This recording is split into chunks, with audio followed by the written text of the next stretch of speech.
This is Comic Geek Speak episode 1833, a cornucopia of comics conversation 2021.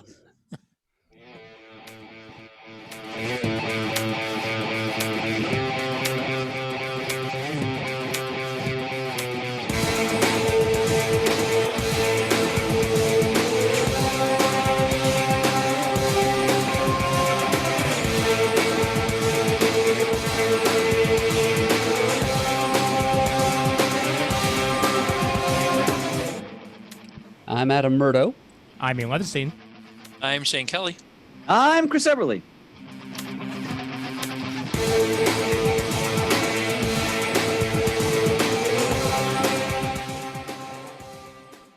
And I didn't have anything new to show on camera. Well, Adam, was that an adipose? It is. It's a mold adipose Christmas tree ornament that we had at Murdo's Christmas barn a few seasons ago. nice. Well, whether you meant to do it or not, Chris, I appreciate that you did display a Jewish man while we're in the middle of the job well done. It's Shalomin time. Is that new, Chris? No, that's actually.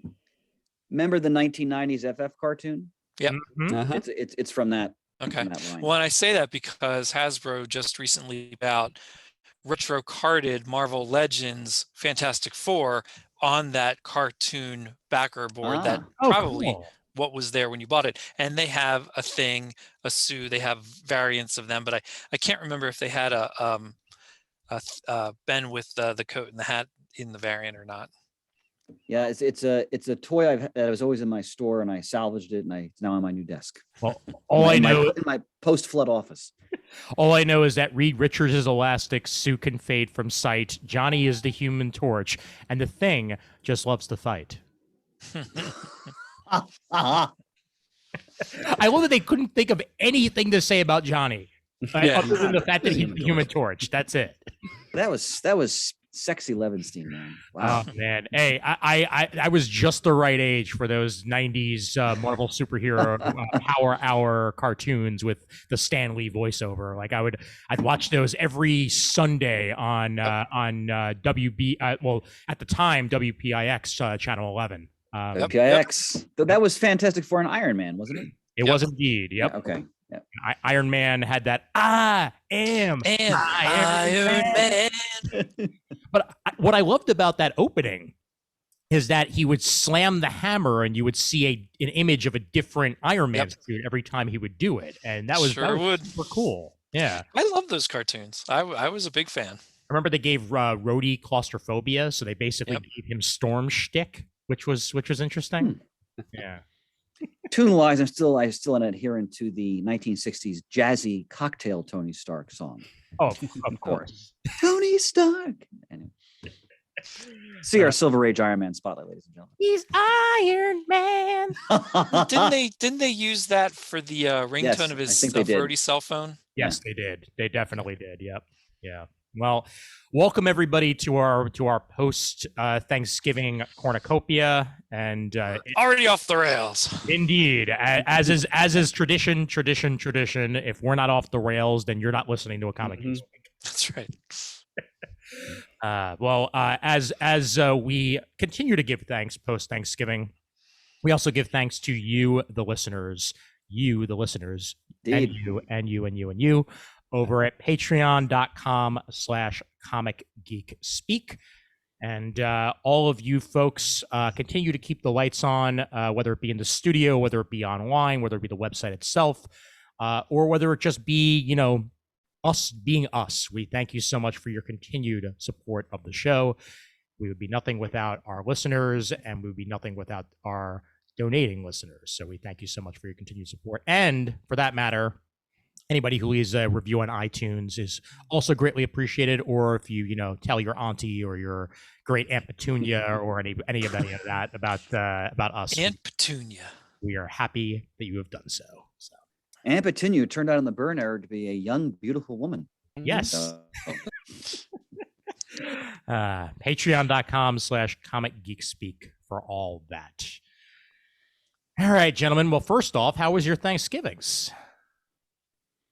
Mine was. Oh, Shane, you go ahead first, man. No, go ahead. No, just it was actually really nice. It was relatively small, just my immediate family, my parents, my brother's family. But it was a great conversation, great food as always, good family and fellowship. Excellent. Murd, yours would involve lots of work. It did, actually, because this Thanksgiving was one of the busiest that we've had in quite some time. And the Thanksgiving weekend as a whole was just cuckoo bananas. Thanksgiving meal itself, well, on top of the work concerns, thanks to some family drama, my parents and I ended up having Thanksgiving dinner by ourselves. Yeah, it was 11 a.m., which is the usual time for us. So we went to a local restaurant called Stouck's Tavern in the town of Wilmore, where I grew up. It dates back to the late 18th century, and George Washington did in fact sleep there at one point. Oh, wow. Oh, wow. I make a big point of that. They have like large framed newspaper clippings right inside the front door to let you know, hey, George slept here. And it's got kind of a colonial feel to it to this day, and they had a little Thanksgiving buffet set up, and that was quite nice. So we filled our stomachs and then just headed off to work, and Thanksgiving unfolded from there, more or less as usual. And then my father had to depart from us to go to Stone Harbor to run the Stone Harbor shop, which he's never had to do before. We couldn't find anything to do for us, and it's just too much business to be had there in Stone Harbor on Thanksgiving weekend for him to miss out on that. So the rest of us had to weather the storm without our captain, but we came through it with our standards still flying. By the way, Murd, I want to mention that Thanksgiving weekend, because I bought a new artificial tree because my old one was destroyed in the flood in the basement. Oh, and the delight I took in putting up all the new Christmas barn ornaments I bought from you down in Stone Harbor this summer was a highlight of the weekend. Had you lost some of your other decorations in the flood? No, as the well? decorations all survived because they were Thank higher goodness. up. But I bought quite a few from you this past summer, and I was just a delight to take them all out. I had to remember fully what I bought and putting them up. And ladies and gentlemen, you want great Christmas ornaments, you know where to go. Yes, I'm fully honored, Chris, to have played a part in your family's Christmas celebration. And That's it. That's the place. Yep, those of you on video, I did find Stouch Tavern, circa 1785, right there, man. Been around that long, and it certainly looks nice and traditional and colonial. Mm-hmm. It's even cozier on the inside. Nice. I've yet to be in it, but there's a place in Tappan, New Jersey, where apparently they took Benedict Arnold after he was captured. That's still Arnold was not captured. Well, taken, at least, or interrogated, as it were, I believe, according to their statements. But either way, it still runs the restaurant today, and it's still run, I believe, with like a colonial theme, but it's more high end, as it were. So, yep. And Shane, how about you? It was good. Went up to my mother-in-law's and hung out with the family there. Good food.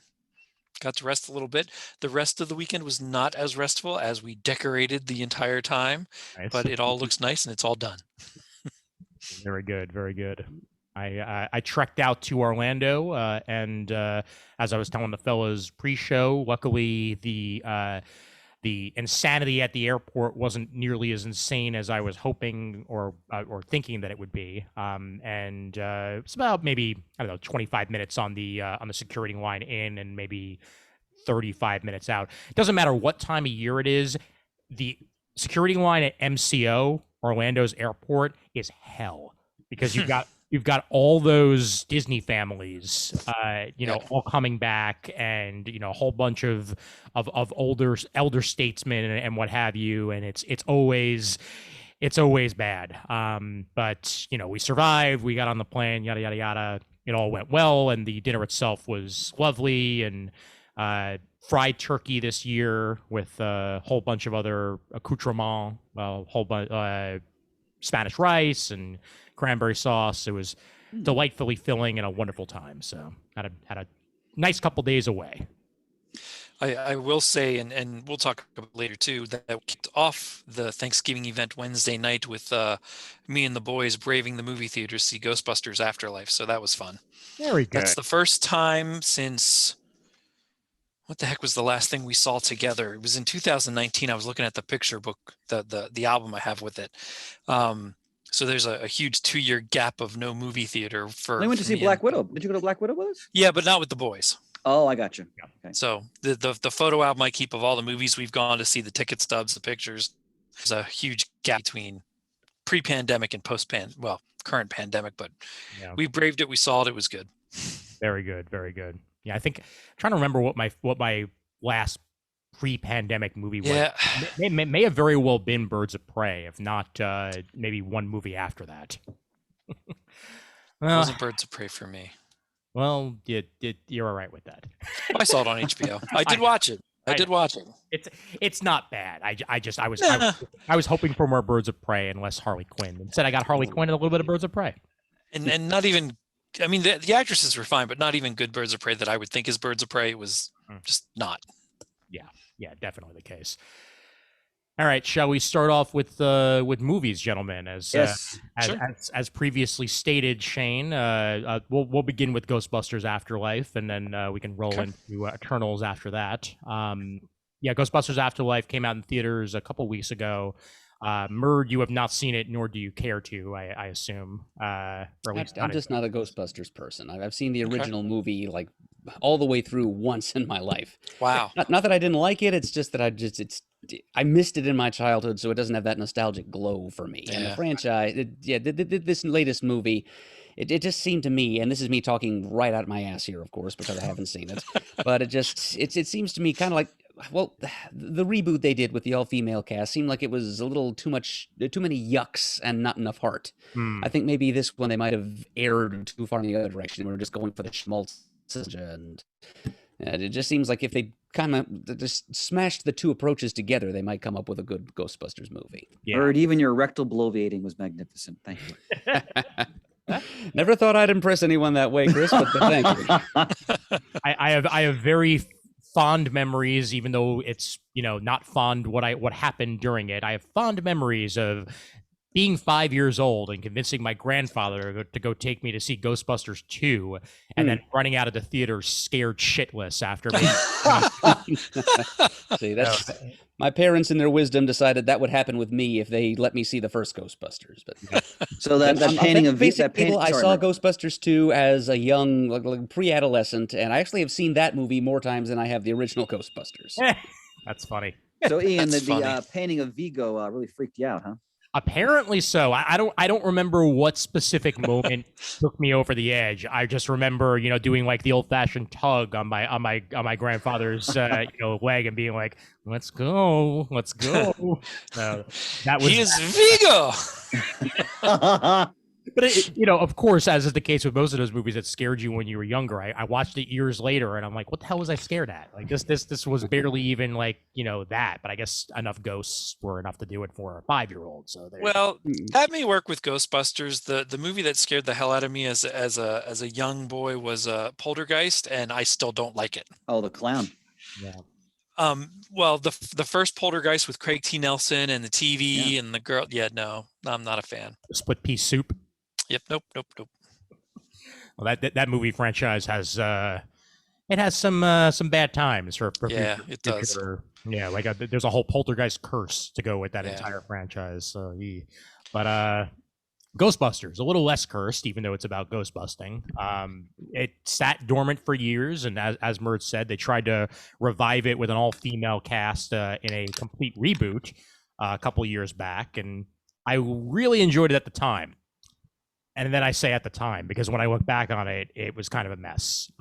It didn't hold together the way that I wanted it to. And although they're all terrific actresses and, stellar comedians, the biggest mistake was trying to make it a reboot. I think that had they just made it the next generation of Ghostbusters, I agree. I think that would make a lot more sense. And I still have yet to finish it. I not because I hate it. I just can't get through it. Well, I feel you, because it's funny too, because like in some ways they go so nostalgic it hurts in that, but also it's a reboot, so they had to stand on its own, and I don't think they really did a very good job of that. And now here we are with Ghostbusters Afterlife, directed by Jason Reitman, Ivan Reitman's kid. It's firmly in the original Ghostbusters universe. Yep. And we get the finally, in some ways, the next generation of Ghostbusters here. And they made the interesting decision to make it a kids group of Ghostbusters as the next generation. When I was 8 or 9, I would have loved for that to have been me, because I was raised on, Ghostbusters the animated series. Mhm. Sure.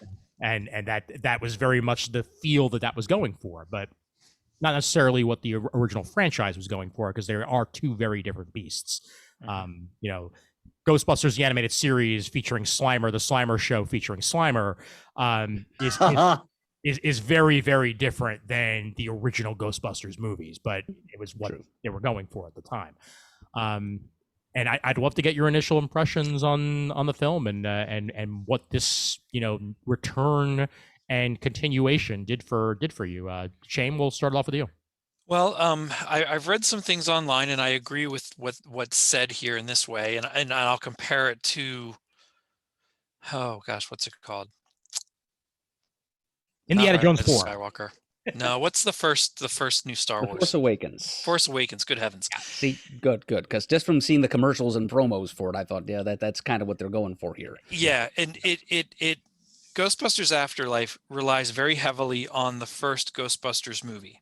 It's very fan service. It's hits the same beats, just like The Force Awakens did, comparing to Star Wars A New Hope.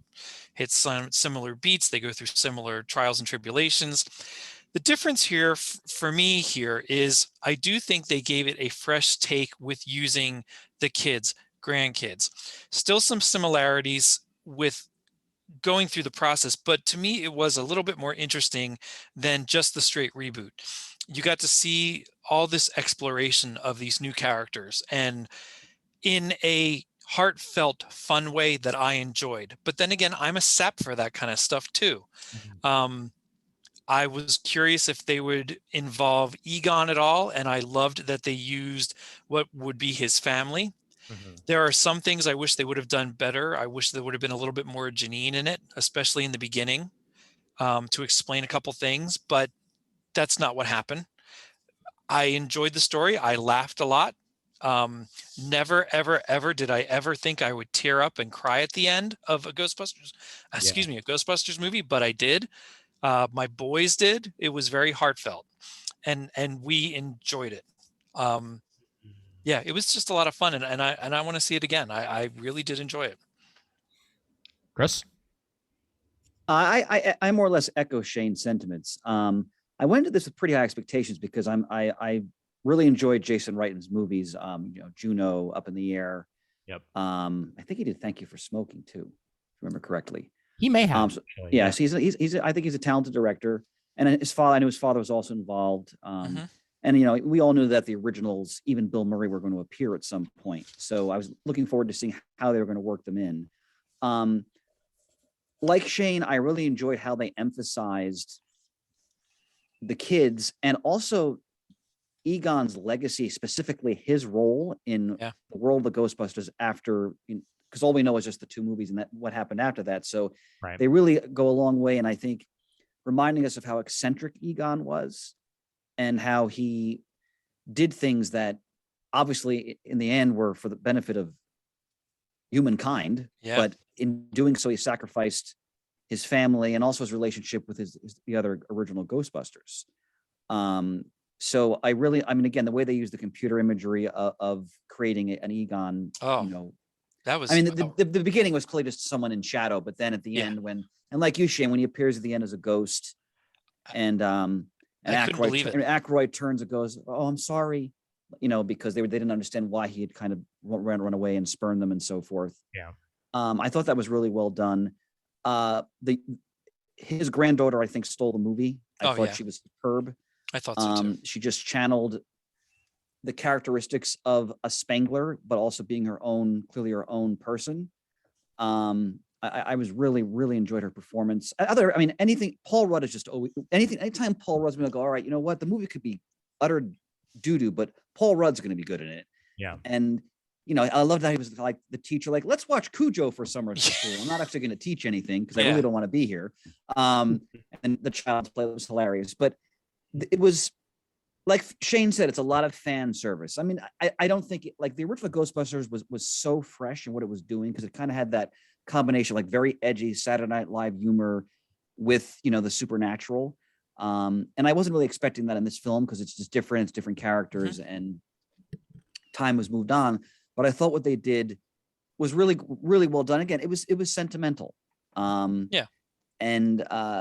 you know, when they call Ray and he still has the occult shop, the bookshop, and he explains why he and Egon aren't speaking anymore. And but what was most thrilling for me is, just because I'm such a fan, is when we finally see Bill Murray return as a Ghostbuster. Although he was in the video game, wasn't he? Didn't they all do a video game together? Yeah, I think they all did. They all did. Yeah, I actually own. They re-released the video game for Switch a little while ago. Just got that last weekend. That's my Christmas present to myself. Nice. And the storyline that it follows is essentially what was supposed to be Ghostbusters 3, which was at one point or another called Ghostbusters Go to Hell. And it involves them, you know, dealing with, you know, going to hell, you know, battling the devil and like all these demons and what have you. And that is essentially the storyline that's there. And if you piece together all the different cutscenes from it, it does very much feel like enough of a movie where you'd be able to get the full story. And Harold Ramis was alive when they did that, right? Yep. Yes. They got everybody back for it. Okay. It's one of the few Ghostbusters projects that had them all involved in one way or another. Because I've never, I'll have to check that out. But anyway, just to summarize, the movie was what I needed it to be. I didn't think it was, you know, it didn't, you know, blow my mind. I think it was like, you know, a great film, but I thought it was a good Ghostbusters movie. Yeah. And I like Shane, I also found the ending moving, just because you love the characters so much, and you see them as, you know, they're much older, and how, you know, you see the weight of the years and how, you know, they feel about what happened with Egon, and that was really well done. Yeah. But then I'm sorry, Shane, go ahead. No, go ahead.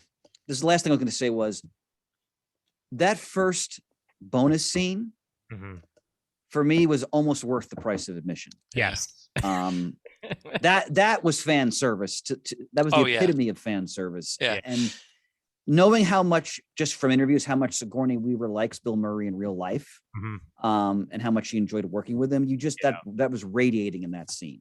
It was delightful. It's funny you say that specifically, because as the credits are rolling, and I had heard there were 2 scenes, and again, the stupidity of people getting up and walking out. I know that's your pet peeve. Oh my God, it's so asinine. Even after the first one, and I get that, you see one, you don't really necessarily think there's another one, but there was me, the boys, because I told them there's 2 scenes, and there was maybe 5 other people that were sitting. Everybody else, and it wasn't packed, but it was full. They're all leaving, and then I heard somebody behind me say, "Well, what are they sitting there for?" And I leaned back and I went, there's supposed to be a second one, so just kind of stick around. And he and his family sat back down, and then after the second one went, he actually yelled in, he goes, "Thank you so much for telling me." He goes, "I would have left, and I really enjoyed that." So yeah, I never leave. I even stuck around for the end of, what was it, the Phantom Menace, when they had just Darth Vader breathing at the very end, just you know, always stay till the end. Oh, but plus all these people worked on it. I try to read names. I don't know any of these people for the most part. Vintage Shane. But you know, they put their heart and soul into this, a lot of them. At least stay for the credits once to give them some respect. I don't know. Yeah, Love this man. And then you'll find out that Tom Martinek worked on something, and you're right. Oh, cool. Right. Well, for the last 16 years, years, I keep looking for that too at times. But yeah, as far as the part with Egon towards the end, not only was it very well written in my mind and very heartfelt, the effects were absolutely phenomenal. They were good. Yes. I mean, I enjoyed what they did with bringing back Tarkin in Rogue One. I know a lot of people didn't, and there's still some mistakes in that. This, I could not believe how well done this looked compared to other completely computer generated people. And frankly, you know, people have gone back after the fact and they've done the quote unquote deep fake technology rather than using CGI. And that's the way to go, especially in those situations. When you're talking, that's the way to go. But they did a very, very smart thing in this movie, and they didn't have Harold Ramis talk. They just had his Yeah. image. And that's when you can fake it a lot better than Yeah. you can in those other situations. And the person who stood in for all of that was Ivan Reitman. So Nice. the beginning Oh, scenes, okay. the end scenes, everything was Ivan. So even that I enjoy knowing. Yeah. Because of what he's done for the franchise. Mhm. It was silly because it followed somewhat the Stay Puft Marshmallow Man stuff with the mini puffs, and it was silly because you still had the Terror Dogs going through the same shtick as the first one. Yeah. It was complete fan service in like 75% of the movie, but I enjoyed it just as much as I enjoyed The Force Awakens. I thought that was the best of what came out from those 3 Star Wars movies. Yeah. I really enjoyed all the Easter eggs that they put in there, and some of them I was the only one that kind of stood in the theater, which blew me away. But maybe I've just watched it that many times because I have. I think that they were very well placed and well put purposefully without being ridiculously over the top, noticeable, that made you sick and think, oh, well, this is nothing but Easter eggs, blah, blah, blah. If you knew it, it was great. If you didn't, it didn't change the story. It was still very well done. Yeah, I agree 100% on that. Yep. There's things in it that didn't make sense, like why Egon's granddaughter would go to summer school. That makes no sense. Maybe she missed a There's- class in the move. Maybe, but I honestly think she was enrolled by her mother to give her something to do. and Rather that's that's what true. I'm hoping. That's Yeah. what I'm hoping. yeah. I think it's a little bit silly that they all knew how to work Ecto 1 Mm-hmm. without question, but hey, you got to go with it. That's the way it is. Yeah. They figured out how to use the proton packs without blowing their face off. All right, that's fine. It's the way it is. Just a nuclear accelerator. They were fine. Yeah, unlicensed nuclear accelerator. I liked how her grandfather's spirit was kind of coaxing her to fix the proton pack so it worked. Yeah, that was And I cool. know she's really intelligent. Do I think she could actually do that? Probably not. Yeah. But hey, I'm going with it because why not? Mhm. No, I just really did enjoy getting back into this universe and enjoying these characters coming to life. The actors that portrayed them, I thought were well done. Like you said, Chris Paul Rudd was great in it.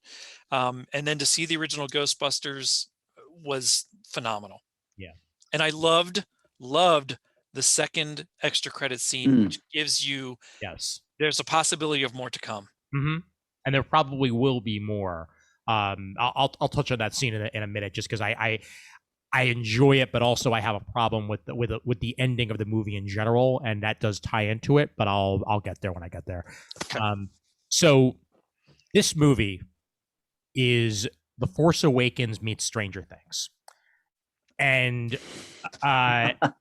it doesn't help that or it does help that obviously Finn Wolfhard is in Stranger Things, so immediately that's where my brain went. But the DNA of Stranger Things is all over this, because if not for movies that brought back the Goonies aesthetic of like let's get kids together and unravel the mystery and deal with the supernatural and all that jazz, say again, Shane, we lost you. All set in the 80s. Yes, exactly. All set in the 80s, exactly. And now here's an 80s nostalgia bomb like Ghostbusters. It all makes sense. Of course, they're all running around while the adults are like, "What's going on?" And of course, they don't know anything. But it also helped that the adults were Carrie Coon and Paul Rudd, because Carrie Coon is one of my favorite actresses, period. She is terrific in everything she does. The Leftovers is one of my favorite shows ever. And the character arc that she goes throughout the seasons of that is chef's kiss. It's delicious. And I loved her, although I wish she had more to do in the role, but I loved her as the voice of Proxima Midnight in the Avengers movies. Yep. And tons of other things that she's done over the years. She's been terrific as. Paul Rudd is Paul Rudd. You really don't even need to say anything other than the Paul and Rudd, because anything you put him in, he's going to be great. Watch The Shrink Next Door if you haven't yet, by the way. Oh, I've heard about that. Yeah. It's on Apple Plus. Him and Will Ferrell are putting on an acting summit. It's delightful. Listen to the podcast also that led to all that, because then you'll know the whole history behind it. Speaking of which, how did I know this movie was going to get me? There's a literal character named Podcast. Yeah. Which I thought I would hate. I thought that would be the stupidest. I thought the kid was very charming. He was very charming. Yeah, Logan Kim is the name of the kid actor, and if I see him in anything else, I will be happy. And this was essentially his first role, because he was in a home movie version of The Princess Bride that came out in 2020. Which I think was like a whole bunch of actors putting together a version of the Princess Bride. But other than that, this is really his first big role that he's had as a kid actor. And McKenna Grace as Phoebe, easily the star. Without question. The corny jokes had me. It was oh my God, I was laughing. Her dad jokes were delightful. Yep. Her dad joke vibe was strong. Yes. But and the two of them had great chemistry together. Oh, absolutely. Yeah, no. And honestly, the chemistry between Finn Wolfhard's Trevor and her was also great. Her going off of Carrie Coon was really well done. Even the scenes with Paul Rudd in the school were great. The story has holes. Oh, yeah. Boy, oh boy, does the story have holes. But in the end, I still enjoyed what I got. Like, it doesn't matter how many times you tell me that kids don't know things about the 80s, but there's this great thing called the internet, and everything lives on it. And I guarantee you that one of these kids would have gone on Reddit at one point and been like, hey, remember the Ghostbusters? And they would have, then gone on like a giant rabbit hole, and like it would have been between all their friends and what have you. Because if something like this happens in like the middle of New York, there's New York Times retrospectives that are going to be written about it. There's there's internet fan sites that are devoted to it. Like it's all over the place, and yet somehow these kids had never even heard of it until Paul Rudd brought it up. It's whatever. It's movie physics. Go figure. I didn't love just how much of an also-ran this was, which brings me to the Force Awakens aspect of it, where they felt they needed to redo the entire first movie, essentially, in the last act. And I got why they did that, because obviously nostalgia, and you're bringing back the original Ghostbusters and all that. But I feel like they went a little bit too far at times. Leaning into the, are you the keymaster and all that jazz. Like, it's great and I love it, but still they could have done something at least different or built upon what came before, rather than let's just do what came before in a different setting. It is what it is. That's the decision that they made. Love that J.K. Simmons was in this movie for 2 seconds. Ivo Shandor, yes. Yeah. Ivo Shandor, terrific. Olivia Wilde, wasn't expecting her to show up in this movie, and yet there she was. And yeah, just overall appreciative of what I got, even though I know there were huge flaws. My biggest issue with the movie was the sudden ending. And I feel like I'm repeating myself from Dune here, but this was a different type of sudden ending, which is you have them drive away the Ecto-1 and bring it back to New York. And by doing so, you're essentially separating these now established characters who clearly want to be busting ghosts because it feels good from the car and the equipment that they had been running around with all movie to go set up shop in New York. Yeah. And I'm not sure where they're going to go with this, probably going to happen second movie, because this movie made way more money than they were expecting it to. Oh, it did? Okay. Yeah. But Ernie Hudson and that second scene there, it feels like they're divorcing themselves from Carrie Coon and from McKenna Grace and from Logan Kim and Finn Wolfhard. If they manufacture a way to get them to New York, then sure, whatever. But it just, I don't know. It felt a little too distancing and like we're resetting next movie. Let's ignore what these kids all set up here and go do something else. I'm not a big fan of that. And I won't disagree with that because that was my first impression too. My hope is that they're still out in Oklahoma getting everything settled. Right. And maybe even retain the farmhouse and keep it, but come back to New York or go to New York for reality of living. Oh yeah. Their lives. Yes. That's what I hope. I hope so too. And frankly, you know, we won't know until we get there, but yeah. I'll also admit that one of my other negatives of the movie was the 10-minute phone call with Ray Stantz. I think that just brought the entire movie to a halt. Oh, I enjoyed that actually. Oh, I enjoyed that. I enjoyed it, but it didn't have to be as long as it was. I think that I felt like I was watching a Skype call. Like, it doesn't matter how much we love ourselves here on Comic Geek Speak, but we are not a Hollywood produced movie. And I don't know whether that was COVID restrictions at the time that they had to have it be a phone call, or if they decided that this is the way that they were just going to do it. But static shot, static shot, static shot, static shot, static shot. It's not the best movie making. And you know, agree or disagree on that, but everything else was so kinetic in the movie that's where it felt like it came to a halt for me personally. I just enjoyed watching Ray Stantz talk. Oh, Yeah. absolutely. Honestly. Yeah. Now one of the sillier things, if you give that Paul Rudd's character remembers everything that happened in New York, to have a real trap and go, well, let's see what's inside was kind of stupid. Yeah. Although yes. I would be that idiot, frankly. Oh, I won't disagree with the possibility that I hit the button too, but it was a little odd. The only reason to do that was to get the story going. certainly, yeah. But overall, I was very appreciative of what we got, and I did enjoy it. And that ending, or at least the pre-ending with Harold Ramis, easily my favorite of the let's bring this dead actor back to life, you know, things that we've gotten in previous years. And for that matter, even, you know, not even just people that have died, but like the de-aging of characters as well. Yeah. Like, you know, this wasn't Professor Xavier and Magneto from X-Men: The Last Stand. Like, it actually looked like he was supposed to look at that specific age. Like, it looked like an old Harold Ramis. Yeah.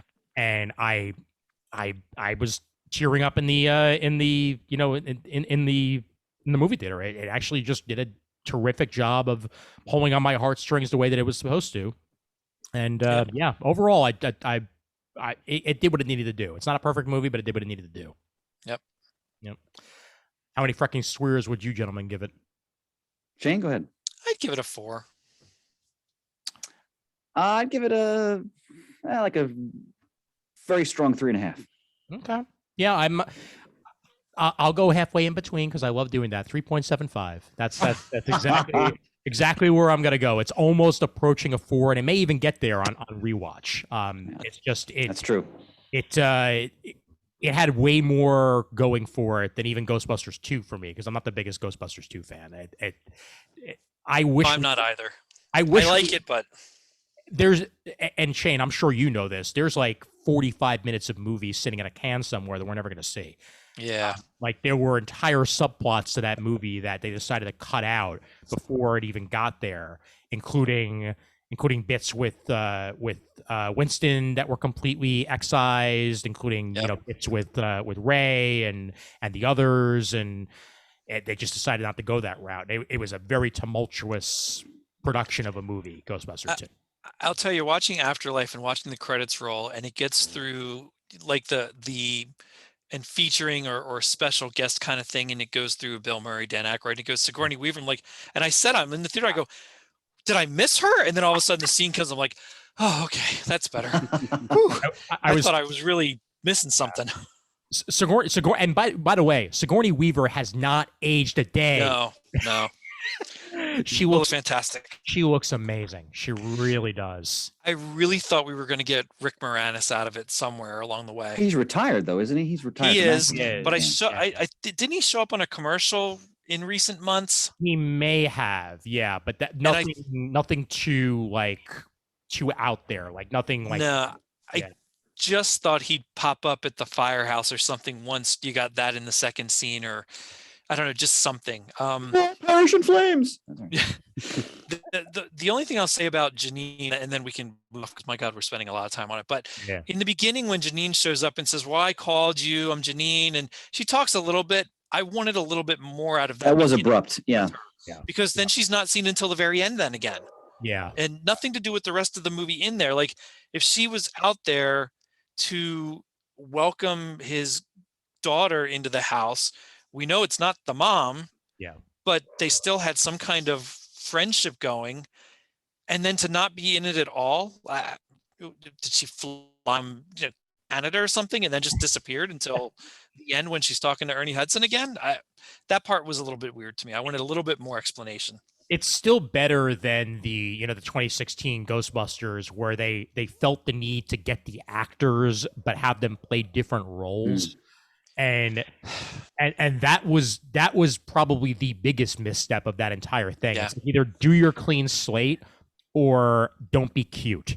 Yeah. And they decided to be cute, and that just soured me.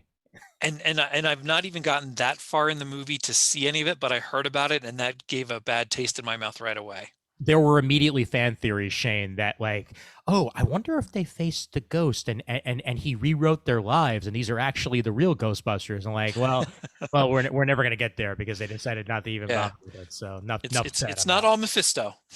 Exactly.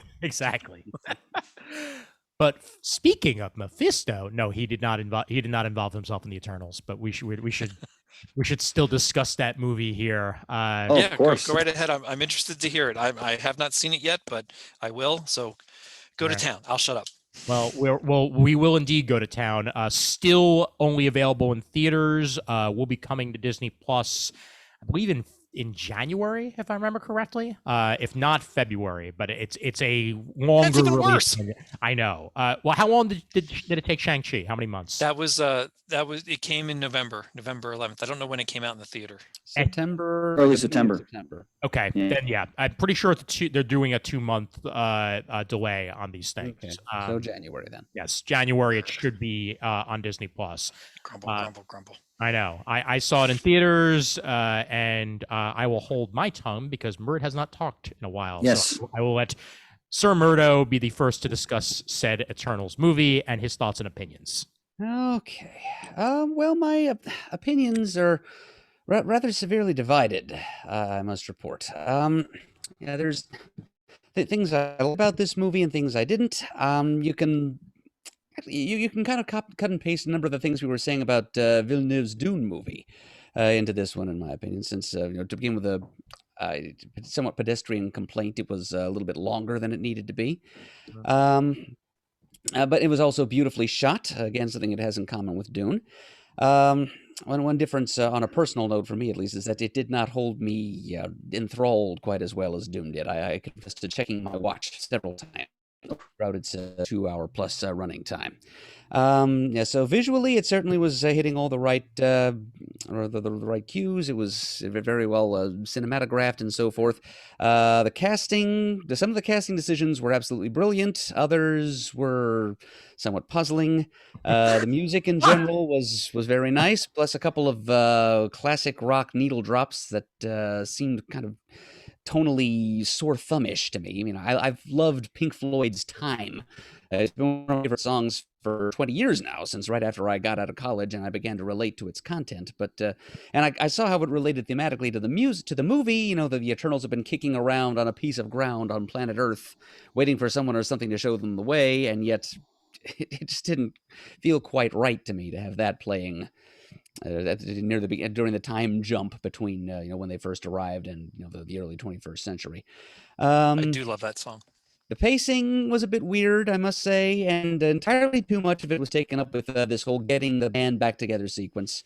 Yeah, Shane, when you get around to seeing it, see if you don't think of the Muppets movie and Traveling by Map. Right down to when they get to the final Eternal, and it turns out that she was just waiting for them on board their spaceship this whole time. It was kind of like Ralph saying, like, "Hey, you left out how I was recruited." And it was just the Muppet showing up on his porch and saying, "Hey, you want to get back together?" And he says, "Yeah, okay." Yeah, sure.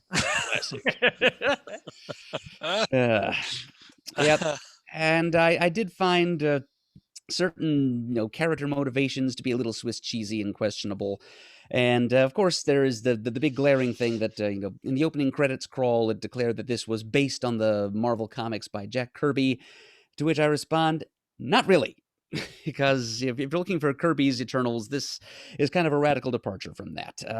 And I don't think it was necessarily an improvement, not necessarily worse than what Kirby had in mind. They did have a little bit of his original idea of the whole chariots of the gods concept, how these extremely powerful beings that walk among humankind were the inspiration for myths and legends throughout human history. There was some of that in the background, but it strayed very much from these two hidden tribes of celestially evolved human beings hiding in the shadows from humanity and having their little conflicts over the centuries without mankind having that much awareness of their presence. Instead, the Eternals are rather different. The Deviants are extremely different, Yes. even to the point of being wasted in this movie, in my opinion. All in all, somehow or other think that Kirby would have been all right. With the changes that they made here. I mean, he would have approved of the ideas they were exploring. Overall, I think what they did in this movie actually is closer akin to what Kirby did for Marvel in 2001: A Space Odyssey than it was to what he actually did in the Eternals. But yeah, I think he would have appreciated what they did, even if it's not the same thing that he did. He's probably more able to forgive it than I am. I mean, and the Eternals have never been a favorite Marvel concept of mine to begin with, but all the same. So I wasn't like screaming at the screen, "That's not what Druig is like," but I still had to ask myself in the background, okay, this is fine. I'm somewhat enjoying this, but really, was Kirby's original idea of the two hidden tribes really so? What was so wrong with that they couldn't have just done that instead of going the route that they did and making the Eternals, basically, here's the first big spoiler we're going to drop here: synthetic beings. Yeah, they are. Yep. It's essentially oversized action figures that the Celestials sent to nursemaid along the celestial embryo gestating in the middle of the planet Earth.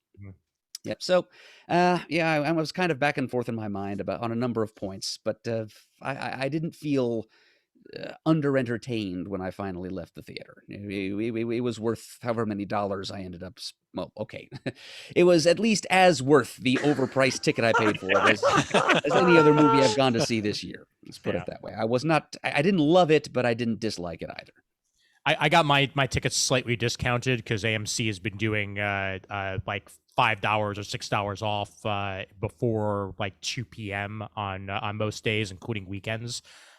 So I think I saw mine. My ticket cost me, I think, $14, where normally here in New York it would cost up to $18.75 or something like that. And I'm glad I didn't spend that. Let's just say that. I have 4 words to say about this movie to start us off. Earth X is canon. Ah, yes, right. Because I was looking for Alex Ross's name in the special thanks credits, and sure enough, there it was. Yes. I hope Jim Kruger was in there too. I didn't see his name, but I hope it was there. I believe it was. If I remember correctly, I do remember spotting his name. Yes. But yeah, if you had told me that the celestial seed inside of Earth was ever going to play into the movies, I probably would not have believed you. But we've gotten that far into our Marvel Cinematic Universe, friends, where those are the ideas that we are farming. And I actually really enjoyed this. I was incredibly surprised at how much I enjoyed this, because going into it with the Rotten Tomatoes score as 50% as it is, I think it eventually wound down like 48, if I remember correctly. I checked it earlier today. That's where it still stands. Although the audience reaction is more like 78. Yeah. And I can understand why this was not a movie for critics.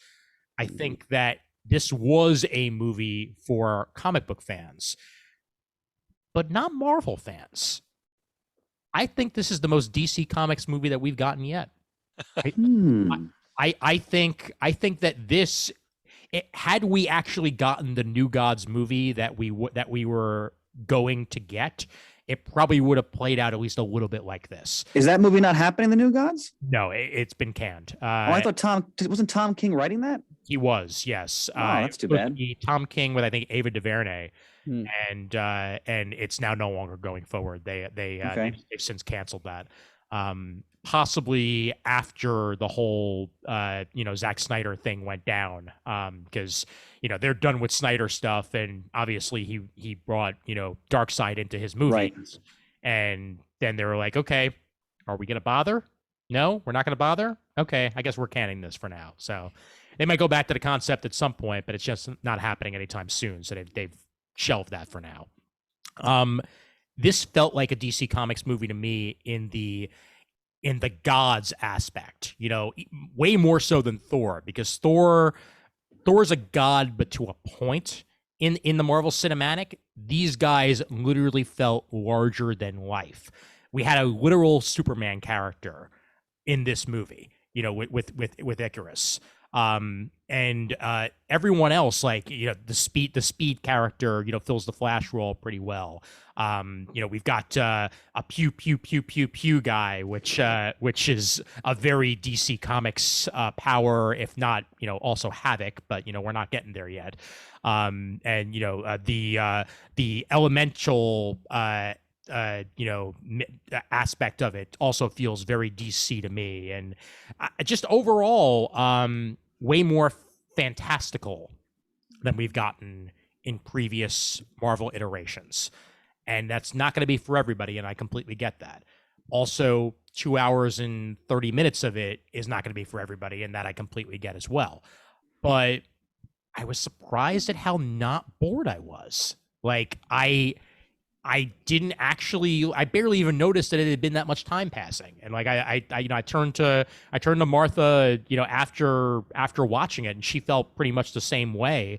I think possibly because of all the different diverse elements that they were working with here, that each character felt unique in their own way.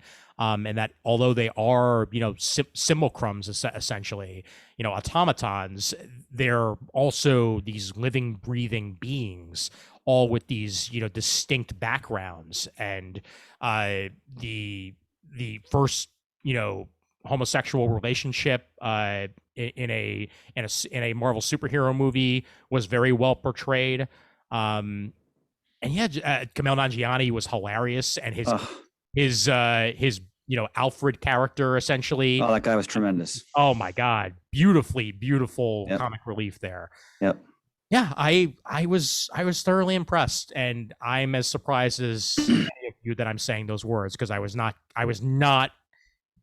thinking to myself, oh boy, when I walked in, and I went, huh, oh boy, when I walked out.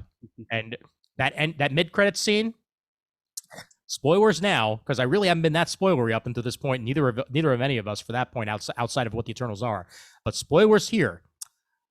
The fact that Eros is now canon makes me super damn happy. Ladies and gentlemen, Star Fox lives, and he is in the Marvel Cinematic Universe.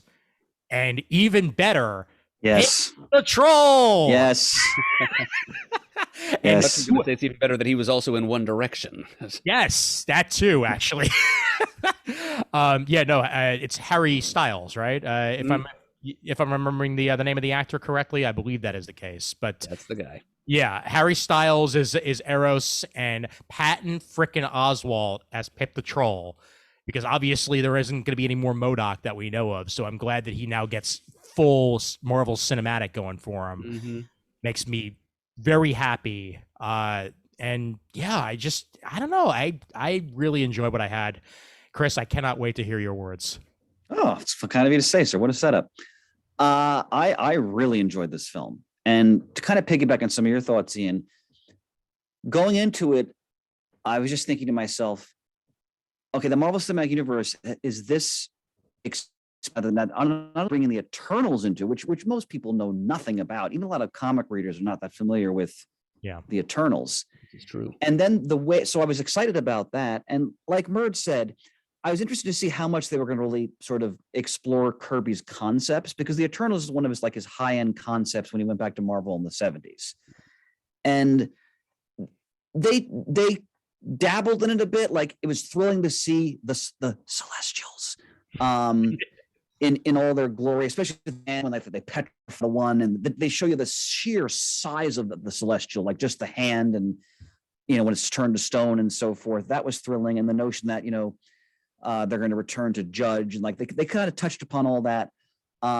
Like Murd, I was not dismayed, but I was like, I wish they had stuck with the fact that they were evolved from just regular human beings and one of the Celestials sort of seeding experiments. Yeah. I think that would have just been just as effective and probably more interesting than what they ran with on that.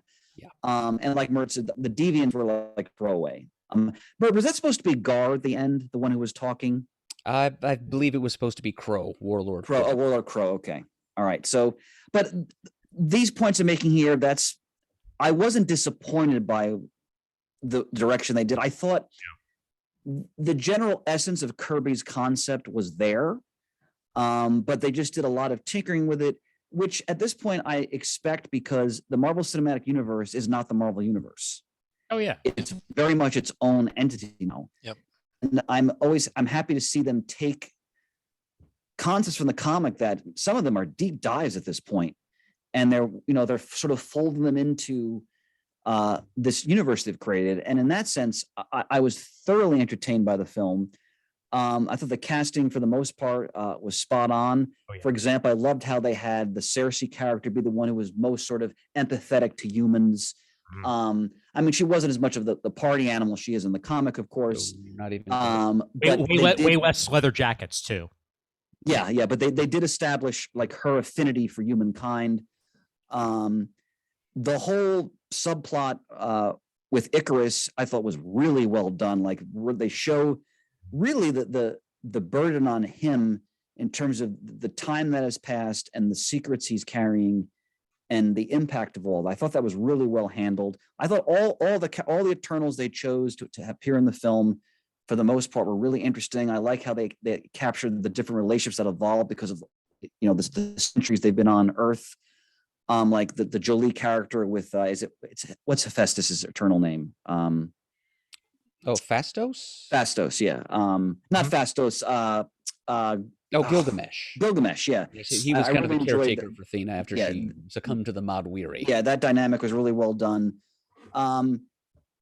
It again, it added another dimension to the MCU, and it brought just more heft to it. Like again, I really love how in different films now they're exploring the cosmic aspect of the Marvel Universe, which is vast and has so many ways they can go with that. And I think it's fitting to bring the Eternals into that so they can now play a role in as this universe continues to unfold. And again, when you see Star Fox and the fact that they tell the audience this is Thanos' brother, I thought was a great moment that they made sure that people knew that. I thought that was wonderful. They took the time. Yep. Thanos' brother and a fellow Eternal, which means that by extension, Thanos is also Eternal. Which right, and they alluded to the fact that there are other Eternals that they want to go out and find. Wow. So that can lead to a whole nother setup. Yep. So I enjoyed them showing the impact of the on history, well, how they're not supposed to impact it, but the different eras they were in. But my personal fan moment for me in this movie was the tease of the Black Knight. Yes. So Kit Harington, of course, is born to play that role, basically. Sure. Like he's the perfect choice to play it. I thought I was disappointed, but I actually wasn't by the restraint they showed with him in that film, because they gave you just enough to know that when he says, like, I have secrets too, and you're like, okay, well, where this is going to go. And I mean, go most talk to your uncle. Yeah, exactly. Did you catch whose voice it was, by the way, at that end credits scene? Did you? No, what voice was it? Yeah, Mahershala Ali. Blade. Oh, I totally didn't catch that was his voice. I didn't catch it either. I had to look it up afterwards, but it all makes sense. I was wondering who it was. Oh, that's even better. Okay. Yep. But the fact that they've teased the fact his background, and I love how that they went right to the fact that he's with Cersei, because that's right from the comic, and they have that bond. And when they're in the ship and they go, is the Ebony Blade? They go, no, it's Excalibur. And she's like, oh, Arthur always had a crush on you. And that was a great little touch. But when they show the Ebony Blade at the end, and you see the like the arcane, sinister radiance coming off. They're like, oh, they're really going to go there, aren't they? Hear the whispering of the damned soul. Yeah. So that's really exciting because the Black Knight is a great character. And I'm interested to see how far the fact that they showed the sword and alluded to the fact that the sword is, problematic to say the least. It gives me a great, I'm really excited about where they're going to go with that, because that tells me that they're probably going to, again, do a kind of a deep dive with Dane Whitman. And if they link him up with Blade, I am hoping beyond hope. You have Black Knight, you have Blade. We're just a couple of characters away from Captain Britain and MI13 as a movie. That's all I'm saying. And Captain Britain's been cast, right? I don't believe so, but if okay, did I actually scoop you? You may have, but let me Okay, look. I could be wrong, but I was seeing posts that Henry Cavill is going to be Captain Britain. Okay, that may not be official, because I think that may be fan casting, to be entirely honest. All right, then that's what I saw. Yeah, but I mean that would be beyond amazing if that was would make a lot of sense. Yeah. See, the literal article, Henry Cavill says playing Captain Britain in MCU would be loads of fun. There, that's your headline. Okay, so that's what I saw. I just saw it in passing. I didn't remember. Okay. Oh yeah, My apologies to the audience if I. Please, no. He would be terrific in the role. He just hasn't been cast. That's enough said on that one. Yeah. Well, it like you said, Captain Britain MI13, which by the way we've raved about that series many times over the years. The poor Cornell written series. Yep. It's superb. It's finite. You can easily find them in cheap back issue bins or the trades. But it's the Black Knight and Blade and some other characters, fighting vampires and lots of other supernatural issues. So I a little bit of a tangent there, but I really enjoyed this film. And I thought they really, I mean, it was long, you're right. Yeah. But I found myself not minding that because I thought they used a lot of that time to get us connected with these characters, because there's a lot of them, right? So, and like you said, Kamal and Johnny was just tremendous. He's great. And what I also really loved, by the way, at the end, he doesn't join them. See, that was a problem for me. Oh, I love that. I love that. I love his reasoning behind it, but they could have executed it a little bit better. Well, what I liked about Ian was the fact that they're reminding you that this is a family that has known each other for so long, right? That inevitably there's going to be factions. They're not going to agree on everything. And I just, the fact that they all were dealt with the Icarus situation in their own way. That was one of my favorite aspects of the way they told the entire story was, they're not all on the same page all the time. So really enjoyed it thoroughly. I'll say though, is that to me, the Kamal disappearing the way he did felt a little too Poochie returned to his home planet. Like it was very very sudden, and like not even really even mentioning him again until he shows up at, in the very near end scene with Sprite. Kind of felt a bit too much, like almost like, well, we couldn't get Kamal for a week, so we couldn't have him be in the end scene. I don't know if that was the reasoning behind it, but that to me, that's what it felt more than could be. Yeah, especially since we need to combine all our powers, except for Kamal. He's not here. Hey, props! They brought the Unimind into it, right, Murd? That was true. Fun. Yes, after a fashion. I was wondering whether they would. Could have done without Sprite in the background talking about what a stupid name it was. Yeah. I like how they got around the fact that, like, hey, these people don't age. Hey, Sprite, you get to be human. Okay, great. Now you get to age. Yay. So but did she retain her powers? That's a good question. Because they don't let you know that. So I think she became a real human girl. I think she went all like full Pinocchio on this one and didn't have any of her powers, but they could easily give them back to her, 4 years from now when they make Eternals 2, and then she's old enough where they can, just have her be in future movies, and who knows. But and we didn't even mention Angelina Jolie as Thena. Impressive. My favorite casting choice. Yeah, I like her in almost everything she's in, frankly. Yep. So I like her in anything I see. I was assuming she was going to be great, and she was. They did a very good job of making her a nuanced character, like as she's dealing with her mental issues, essentially. And the way they built that in with the the fact that they have done this so many times before, that they've reaped the celestial seed on so many different planets. How did they not name drop Galactus anyway? That they had done this so many times before, and that's essentially what's happening to her mind, is that she's remembering doing that. Is fascinating, and a really good way of bringing that in. But just overall, you're watching Angelina Jolie kick ass. Like, that's enough said on that one. So that was great.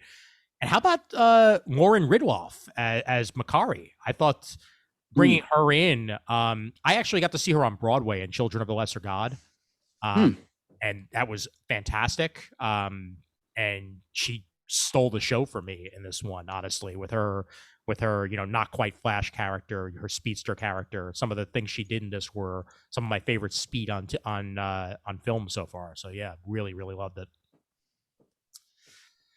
All right, I'm trying to think if there's anything. Oh, my one issue with the Black Knight stuff, and you're gonna do again. I'm sure you didn't mind, Chris, but nobody but us Marvel fans had any idea what the hell was happening there. And even more so than like Thanos, just randomly showing up, at the end of Avengers or what have you. Like, this, to me, they could have done at least a little bit more of building the character beforehand, to then suddenly have him be, okay, here's this Blade, and then Blade, but beside the point. But nobody knows anything about this. No, I mean, in fact, when I was leaving the theater, there was a kid, and I was impressed because he's a much younger kid. He was explaining to his father who the Black Knight was. Oh wow! So I just overheard as I was walking down the aisle. But yeah, I mean, you're right. I mean, because I know so much about the character, obviously I know what's going on. But I mean, I think that what they did with this, first of all, it's Kit Harington, so everybody knows him from Game of Thrones. So, and I love when he and Madden had that quick little moment, of course, early on in the film. But can we all laugh at the fact that Richard Madden and Kit Harington were fawning over a character named Circe? Yeah, good point. So, I think by the actor they chose, people are going to know, okay, he wouldn't be in this movie unless he's going to be somebody important. So, I think I'm hoping. I'm assuming at this point that we're going to get full on Black Knight. And Ian, now that you've mentioned it was Mahershala Ali, like the MI13 thing makes total sense now. It does, yeah. So that's really exciting, because why else would they have Blade be the one speaking to him? So I'm glad you told me that, because I remember, like, who's that talking? I just couldn't place the voice. So awesome. Or Blade's gonna give him a leather jacket, gonna give Circe a leather jacket, and we're just gonna get straight up 90s Avengers here. Like, we can make this happen. We can red patch on the side. Red patch on the side. Bomber jackets, man. Bomber jackets. Hey, if we get Black Knight with his helmet and he's on either like the mechanical or like the winged horse for a minute, I'm gonna be thrilled. Agreed entirely. Yep. But now, if we get Captain Britain, can't we get Excalibur down the road? I mean, Would sure. be nice. We'd need to get that whole X-Men thing first. Yeah. Yep. I just like Excalibur a little bit more than X-Men sometimes. I always have too. Murd's always been an Excalibur fan. Yeah. Yep. Can we get Betsy Braddock to be British, please? Can we do that? Can we not have a weird situation where we have to that's happening? Can we do that? That would be optimal, but the hair does need to be perfect. Yeah, definitely. All right, frecking swears, gentlemen. Murd. Before that, having get down to that, I did want to just kind of gripe a bit about my biggest disappointment about this thing, and that is the denouement. It's the climax, the way the issue of the emergence of the Tiamat, the dreaming celestial, was handled. I mean, and in the third act, once the band had finally been gotten back together, the Eternals were all scrambling to find a solution to this problem. And the very valid, extremely valid concern was raised that if they simply kill this embryonic Eternal outright, I mean, it would save the planet Earth, but there are potential trillions of lives would not come into being elsewhere in the cosmos because the Celestial had not been born to create new life-giving suns. Right. So for like 5 seconds, Circe was saying, kind of wondering aloud to herself, that there's got to be something we can do that can save Tiamat, but can also save the planet Earth. And that's about as far as that line of thinking got, because ultimately the resolution that was arrived at was kill the big monster thing. It's like, never mind how many trillions of lives that won't come into being as a result of it. It's just, slay the dragon. And I will admit that visually, the way, as Chris mentioned earlier, Tiamat's titanic head and hand rising from the ocean, if you overlook all the many different kinds of upheaval that would cause globally, an immense being like that coming out of the center of the earth, seismic, volcanic, ecological, meteorological, this would be apocalyptic, and yet nothing really, not so much as a ripple apparently elsewhere on earth as a result. More of like Although they did this 10,000 years will give you such a But anyway, the way Cersei killed the thing of it ultimately was kind of some ironic symbolism there. This is, a false dead god being transformed into nothing more than a hollow marvel image of itself. Just the material she chose was meaningful. But still, I think that you gentlemen on this call can agree with me when I say that if this were a Star Trek movie, as opposed to a Marvel Universe movie, they would have arrived at some kind of solution that would have been a cosmic compromise, that would have allowed the Celestial to emerge Star Trek, the planet Earth, and he could then go about his cosmic business, fulfill his purpose, and Earth could also survive. But instead, they just go the kill the big monster thing route, and that was more than a little disappointing to me. Yeah. Also, they missed the amazing image of having a sleeping Celestial be in San Francisco, because that is still one of my favorite things that happened in the last 20 years of Marvel Comics, is that for years there was just a Celestial sleeping right in the middle of Golden Park. Like, they could have so easily had that, and that would have been on display in the next Ant-Man movie as well, because then you probably would have had, like Paul Rudd be like, is anybody gonna do anything about that? No? Maybe? Oh, okay. And then just keep on going about his way. Like, that would have been great. It absolutely would have been a great Ant-Man beat, yes. But yeah, I'm just brain farting. What's the name of the Chief Celestial? I can't believe I just forgot. Arishem, the judge. Arishem, that's right. Okay. Yes, and we missed all the other members of the first host, Nezar, and Onan the Prober, and so forth.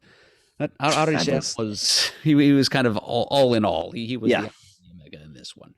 And I was kind of confused as to why he spilled the beans to Cersei when she became the new Prime Celestial, because if he just kept his big cosmic mouth shut and not revealed to her the true purpose of the Eternals, then maybe the next couple of weeks would have passed without incident, and the Celestial could have been born, and Earth would have been destroyed, and the Celestial's purpose. It's just one of a couple of holes that I find in certain characters' motivations in this thing. I also didn't really buy the betrayal of Icarus, because if he were really on the side of the emergence happening, all he would have had to do was just keep his distance from all the other Eternals. Then they might not have known that Ajax had died, and they wouldn't have gotten themselves back together to put their heads together to come up with a solution to the whole situation. Cersei would never have learned, the true purpose and spilled the beans on that to the other Eternals, blah, blah, blah, and the emergence would have just happened according to plan. Yep. Well, perhaps now that the emergence did not occur here, there's going to be all these sleeping celestial seeds on all these other planets for a devourer of worlds to eat. Right. Galactus. Because as readers of Earth X will recall, Galactus did kind of preferentially seek out planets that had celestial embryos in their core. Mm-hmm. Exactly. That was one of Earth X was brilliant in a number of ways, and that was one of the best big ideas that came out of that, and I'm glad that they used it in this movie. Yep. I'm saving it for the FF movie. Well, there's also been theories that perhaps the emergence of the Celestial will have created enough cosmic energy that perhaps certain mutants may arise and blah, blah, blah, blah, blah. No, it's not going to be that easy. Stop it. Nope. I still think they missed a golden opportunity with the Infinity Gems. It would have been a perfect, like the time gem or the reality gem could have, created some snafu back in the MCU's history that would retroactively create mutants. Yep. And they did just wake up the next morning and mutants have always been there all along. And all it would have taken was one little extra credit scene of somebody going, "Hey, bub." Hey, I still think that extra credit scene that we continue to miss out on is, and maybe we'll even get it at the end of Ant-Man 3, would be the negative zone opening up and then a stretchy hand coming out, because that's just it's waiting to happen. It's waiting to happen. If you don't, but all things being equal, if you don't give me a retro scene of Tony with papers getting signed by some scientist to That's sell always his, been your plot since point. day one, that's been my thing since Spider-Man Homecoming, man. That better be who the hell he sells that building to. Yeah, or it's going to wind up being Kang, because I still remember that one scene from Loki where we saw one of the destroyed New Yorks, and the logo was clearly the logo of Kang's business that he had, I think, during Bendis's run of Iron Man. So that's certainly a possibility. But, I'd still be a little disappointed. I would be too. I would be too. All right, I'll start us off. I'm actually giving this a solid 4. I'm pleasantly surprised, and we didn't even mention her name. Chloe Zhao is a cinematic marvel of a director. Pun completely intended on that one, but like, she knocked it out of the park visually on this movie. Everything I agree. is stunning, and it's a cinematic force of nature. I love that. So yeah, I'm giving it a 4. And she was 2 of the 5 credited screenwriters. Well, there you go. Murd, what do you give it? Yep, as I said, I'm kind of divided on this movie. On the balance, I found it entertaining, but there were certain creative decisions I liked and others that left me pretty cold. I'm just going to give it a 3.5 and call it a night. Fair enough. Chris? I'm with you, sir. A 4. Excellent. Well, yeah, I'm still surprised, and so pleasantly surprised to this day, that I loved it as much as I did. And just as Poochie returned to his home planet, Murd returned to his.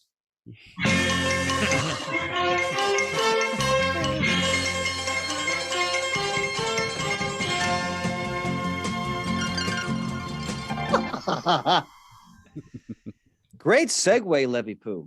Excellent. I try. Dare ask Santa for help. Yep. I was air harping the tones from Close Encounters of the Third Kind. Nicely done. By the way, when I watched it again as an adult, that movie's really creepy. Close Encounters. Oh yeah. Like what Richard Dreyfuss's character actually does to his family. We can talk about that another time, but wow. I was thinking about that the last time I watched it about a year ago. Yep, I can see how that would go over the head of a child watching it. Yeah. Yeah. Oh my God, please. Yeah. Yep. Well, it is indeed time for Muddle the Murd, and right off the bat here, before we even go into our submissions, please, if you would like to submit your muddles, we are getting low in the queue here, so go ahead and send your emails to comicgeekspeak@gmail.com with the subject line Muddle the Murd, and Murd will explain to you what you're going to be submitting, but please get those muddles in. We are low in our queue. Murd, the floor is yours. Thank you very much, sir. All right, so Muddle the Murd is a trivia contest, which we do here on the show from time to time, and it's a perfect opportunity for listener involvement. So if you would like to try to muddle the Murd at some point, how you do that is you come up with 3 comic trivia questions, 1 Marvel question, 1 DC, and 1 question about comics from some third publisher that is neither Marvel nor DC. They also need to break down chronologically to 1 question about comics pre-1970, 1 about comics published between 1970 and 2000, inclusive, so questions about comics from 1970 or 2000 are in that category, and 1 question about comics post-2000. Don't forget to provide the correct answers.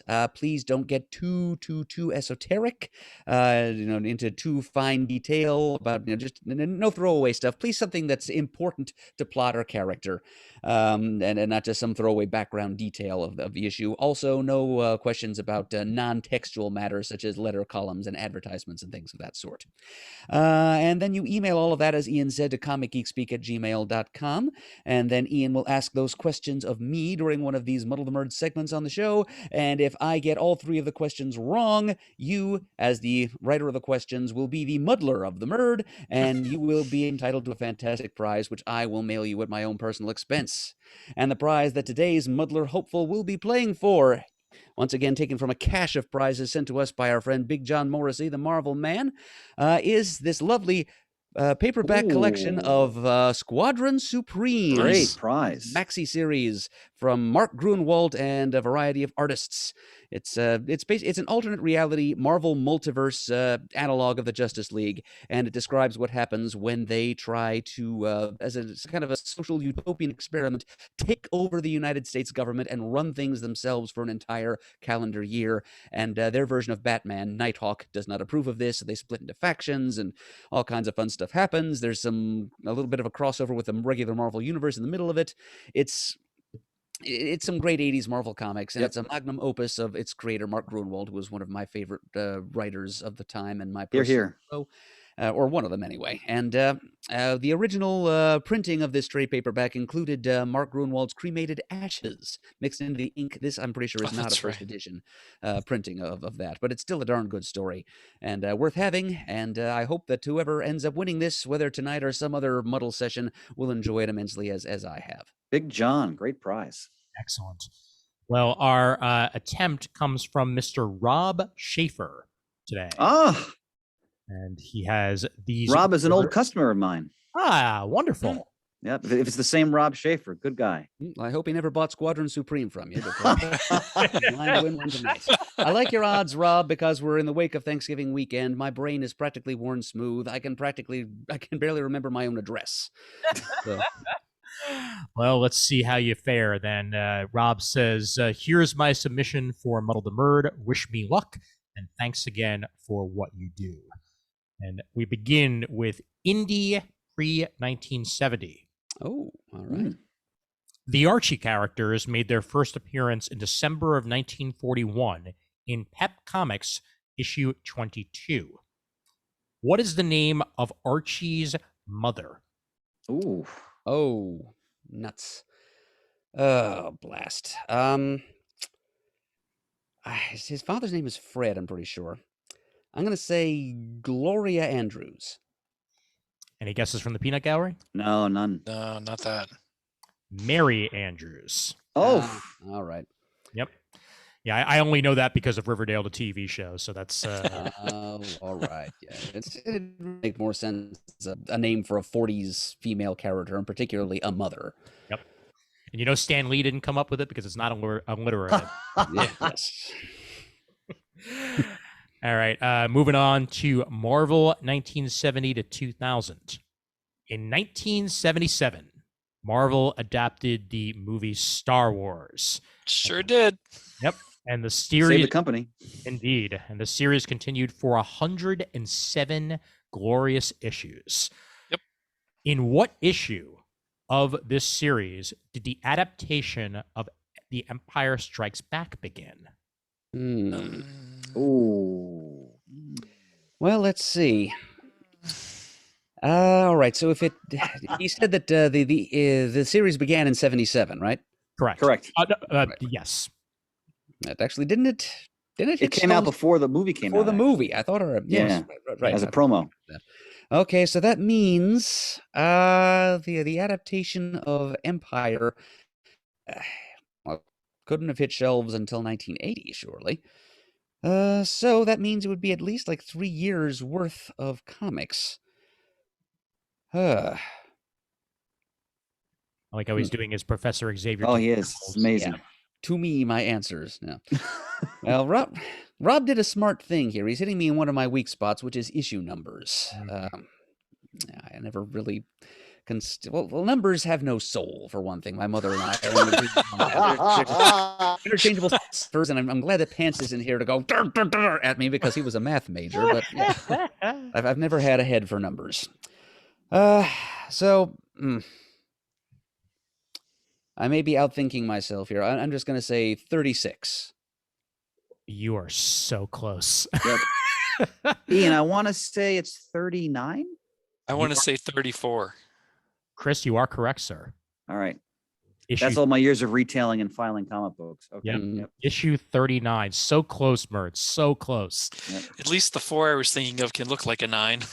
And by the way, that Empire Strikes adaptation is written by Archie Goodwin, by art by Al Williamson. It is absolutely breathtaking. It is breathtaking. Nice. No one. I mean, his Darth Vader is amazing. Did he write the Return of the Jedi adaptation as well? That team did Return of the Jedi also. Yep. Mm-hmm. Yep. No, Which I know was one of your first comics, Murd. Yep. I found a part collection of the numbered that, series. a bound magazine sized. Yep. In the reproduction stocking. I remember the story. You told us. Exactly in the Yes. Christmas stocking. Yep. And Shay made a good point. So Empire Strikes Back, they did print in the continuity of the Star Wars comic. Mhm. Return of the Jedi was a separate miniseries. Yep. Got it. Okay. Yeah. I do- Similar to how Old Man Logan began in the Wolverine series and then eventually Yep. switched off to its own thing. And Yeah. quick little interesting point about the Empire Strikes Back comic adaptation. I think in the early printing of it, they didn't know what Yoda looked like yet. So Shay, you know what I'm talking about? So Yep. they drew Yoda in a different way. Yep. You're It's not the absolutely Yoda that we then came to know. Yep. Because they're probably working from whatever notes they were given by Lucasfilm. Yep. But again, I can't. I mean, Al Williamson was one of the great artists in the comic book medium. His artwork in that is amazing. My first So- version of that comic was a paperback novel sized complete version that I got from Scholastic Books at school. At a school order. I wish I still had it. Every now and then I look on eBay for a copy and then I get away There from he it. is. That's it. It actually looks more like Mel Brooks from Yeah, from Spaceballs. yeah, yogurt. Right. The Yogurt. Schwartz. Yeah. Exactly. Funny enough, they actually redid it. Let me see if I can find the Yep. They did redone redo art. it. Yep, they Yep. did redo it. For future versions of it, and I found that here as well. Let me share that for comparison's sake. This is what they redrew it to look like. So Yep. a lot more Yoda. Yep. Oh boy. We should remember that Williamson was a Flash Gordon artist. Since Lucas is inspired heavily by Flash Gordon for Mhm. Star Wars, Mhm. the art style just works so well. And I have that that Empire Artists Edition oversized thing from IDW. I think I I have won that that. too. At, I have that too. I think I won that at one of the Wild Pig sales. Nice. Yeah, One it's of a the beautiful auctions. edition. Yeah. All right, third question. Sorry, we got a tangent. No, Yeah. no, please, Rob's please. got to be on the edge of his seat here. Well, here, All right. here we go Good old Rob. to DC 2000 and beyond. Dial H for Hero was a series that originated as a backup title in House of Mystery 156 in 1956 with main character Robbie Reed. The series resurfaced in the 80s with characters Chris King and Vicki Grant. In 2012, and I remember this series fondly, Me too. Yep. DC revived the series as Dial H. Yep. Name the main character who possesses the dial in this incarnation. Oh, blah. That's a good series. Yeah. I know I read the first issue. I must have read the first issue because we did that whole series of reviews of all the different New 52 number ones. Mm-hmm. I remember China Mieville did the writing, and the covers I think were by Brian Boland, at least for a time, and I have no idea as to... I think one of the characters he turned into was like Kid Chimney or something like that. Ugh. Douglas Hornswoggle. Well, I wish that was his name, but unfortunately, his name is muddled. The answer is Nelson Gent with a J. Nelson Gent. Gent. Yep. Yep, that does ring a bell because it's kind of like Kent Nelson, Dr. Fate, except reversed and with a different initial. Yeah, Yep. Darn it. Well, Rob, congratulations, sir. You have successfully muddled the Murd. Mm-hmm. Yep, and I hope you enjoy your prize because, as I said, it's a dandy of an 80s maxi series. Mm-hmm. Yes, indeed. Yes, indeed. And an excellent tangent in the middle there for Star Wars fans. So job well done all around. And if it's the same Rob Schaefer, I salute you, sir. Great customer, great guy. Excellent. All right, let's transition to Comics Red and Yes. and get this cornucopia rolling into the world of comics themselves. Chris, I'm sure you have aplenty. I do. So a lot of trades this time out, both new and old.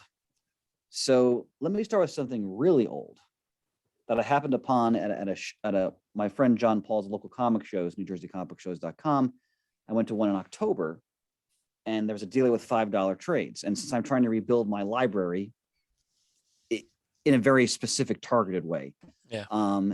So The Black Dragon by Chris Claremont and John Bolton Oh, wow. This is from the 1980s. I want to say it was Marvel Epic, I think. Yes, you're right. You are Bird. correct. I can look at kind of this, and then Dark Horse must have gotten the rights, so they printed a trade of it in the 90s. Mm. So I remember reading this as a kid and loving it, and then I never read it again. And then I came up with this from like, oh, the Black Dragon. So I picked it up, and boy, does it hold up. First of all, have you ever seen John Bolton artwork? So this takes place in 12th century England, the time of Richard Lionheart, Robin Hood. The artwork is absolutely stunning. It's very much in this like a Prince Valiant style. It's very illustrative. You can feel like you're opening up like a beautiful newspaper spread. And the gist of the story is there an errant knight who's returning to the realm, and he's enlisted by Catherine of Aragon, who is the wife of Henry II, the mother of Richard the Lionheart, in a quest to take on his former, look, the artwork's amazing. His former friend who was hatching a plot against the realm. And what Claremont, this is Claremont in his prime. So that Claremontian ear for like dialogue and captions and thought balloons. It's a style of writing you don't see anymore in comics, really. And it was such a wonderful kind of to go back home in a sense to read a book like this, because Claremont has such a distinct voice when it comes to characters' dialogue, which if you've read the X-Men in the 80s, in the 70s, you know exactly what I'm talking about. And you see that here. So it was just a joy. And the artwork, again, by Bolton, he combines magical and fantasy elements with historical figures. And literally, like there's Robin of Locksley, there's Friar Tuck, there's Catherine, there's who else appears? I don't remember who else. There's characters that Claremont and Bolton create. If you love sword and sorcery, fantasy, the time period of the Crusades, it's all in this book, basically. And it's very much of its time, and I mean that in the best possible way in terms of the writing style. Like, look at all those caption boxes. Oh yeah, right. Like you don't see that anymore. So it was really a delight to find this trade and read it again after probably 30 years, something like that. So that was wonderful. I went old school again. So I knew Shane would especially. That's so fantastic. You made your orgasm sound. I was happy you did. Mm-hmm. So I haven't read this in years, and I've been going probably to my local comic shop in Somerville, New Jersey, just to kind of replenish some things. And I'm like, you know what? It's James Robinson. I haven't read this in probably 20 years. Yep. Paul Smith. Man, it's just as good as it ever was. Yeah. I didn't recognize it with that cover because I was it's a new old printing. One. Yeah. So I'm sure many listeners are familiar with JSA, the Golden Age, but just in short, it's an Elseworld, right, Shane? Yep, it is. Yeah, so it's an Elseworld where they combine the paranoia, the anxiety of the 50s Red Scare, and how the JSA are going to be caught up in that. And then, of course, there's a malevolent conspiracy going on, which I won't spoil if people haven't read it, that they get drawn into. But it's James Robinson, so his command of the history of the pop culture, how he sort of folds it into the the HUAC hearings, and there's a McCarthy-like figure. It's really well done. And it's a textbook case of why the Elseworld concept is one of the most exciting concepts in comics. It's also one of the Elseworlds. I think other than Kingdom Come, that so much of it has been absorbed over the years into main continuity. That doesn't surprise me. Yeah. Yep. Thanks in no small part to Robinson himself. Yeah, to just see an upcoming. This has been the subject of a Book of the Month episode for CGS in the past, and it's good foundational reading for an upcoming Book of the Month episode we'll be doing, where we'll see some of the influence the Golden Age this trade has had. Which to remind people is Starman issues 1 through 11. We will get there eventually. Yep. So, indeed. But so it was just a joy to read that again. There's good comic writers. Then there's people like James Robinson, and you see that in a story like this. Yeah. And again, as Bird mentioned, because I've been rereading Starman now, both for the show and just for my own pleasure. And this is such a wonderful sort of companion piece to that. Wouldn't you agree, Shane? Yeah, I would. The Golden Age. And it's if you love the Golden Age concepts, the characters, especially if you like to see them sort of deconstructed in a way, this is a book people really should read.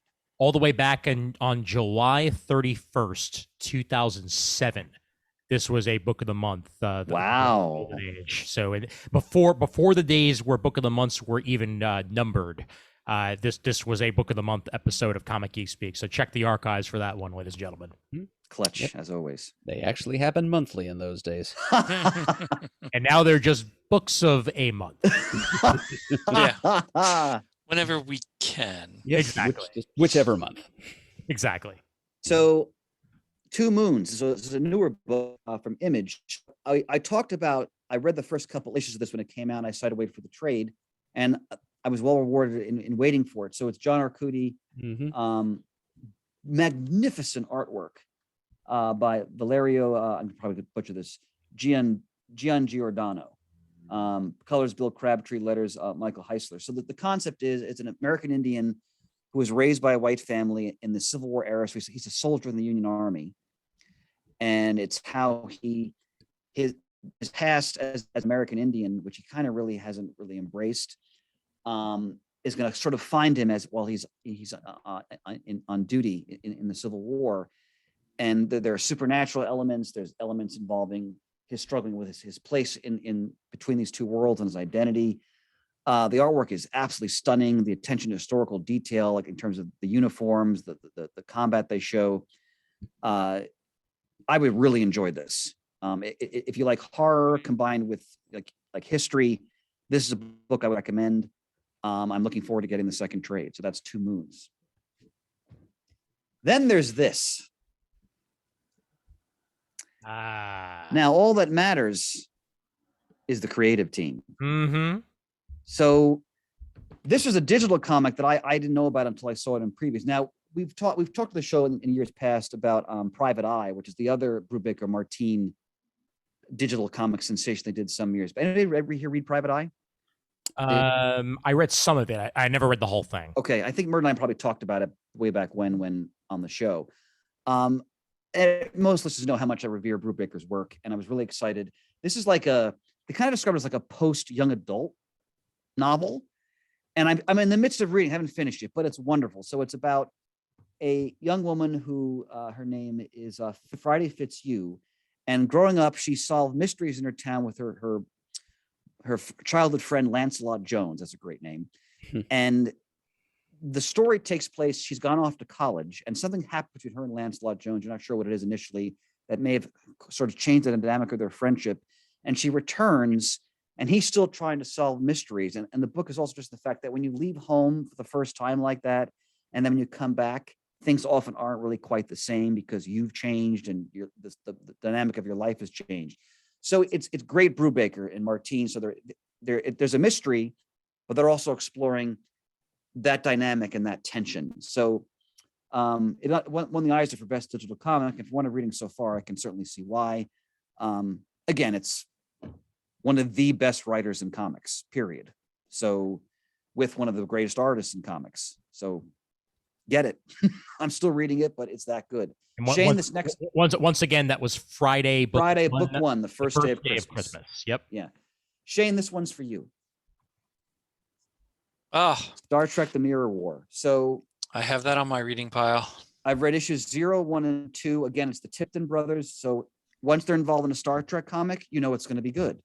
And it's good. So this, there's been a series of these Mirror War comics now where they're following the adventures of the evil Picard and his crew from the Mirror Universe and their interactions with the good Picard. This story is all about the evil Picard trying to take back the Empire from the encroachments of the Klingons and the Cardassians.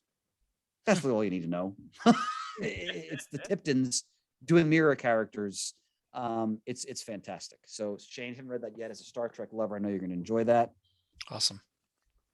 Did I just order? I think in my last previews order, I sent for the trade of the original, I think it was a DC Comics Star Trek Mirror Universe trade. Yes, that was in the last previews. And I don't think I ever read that. So I'm kind of excited to get that and read it.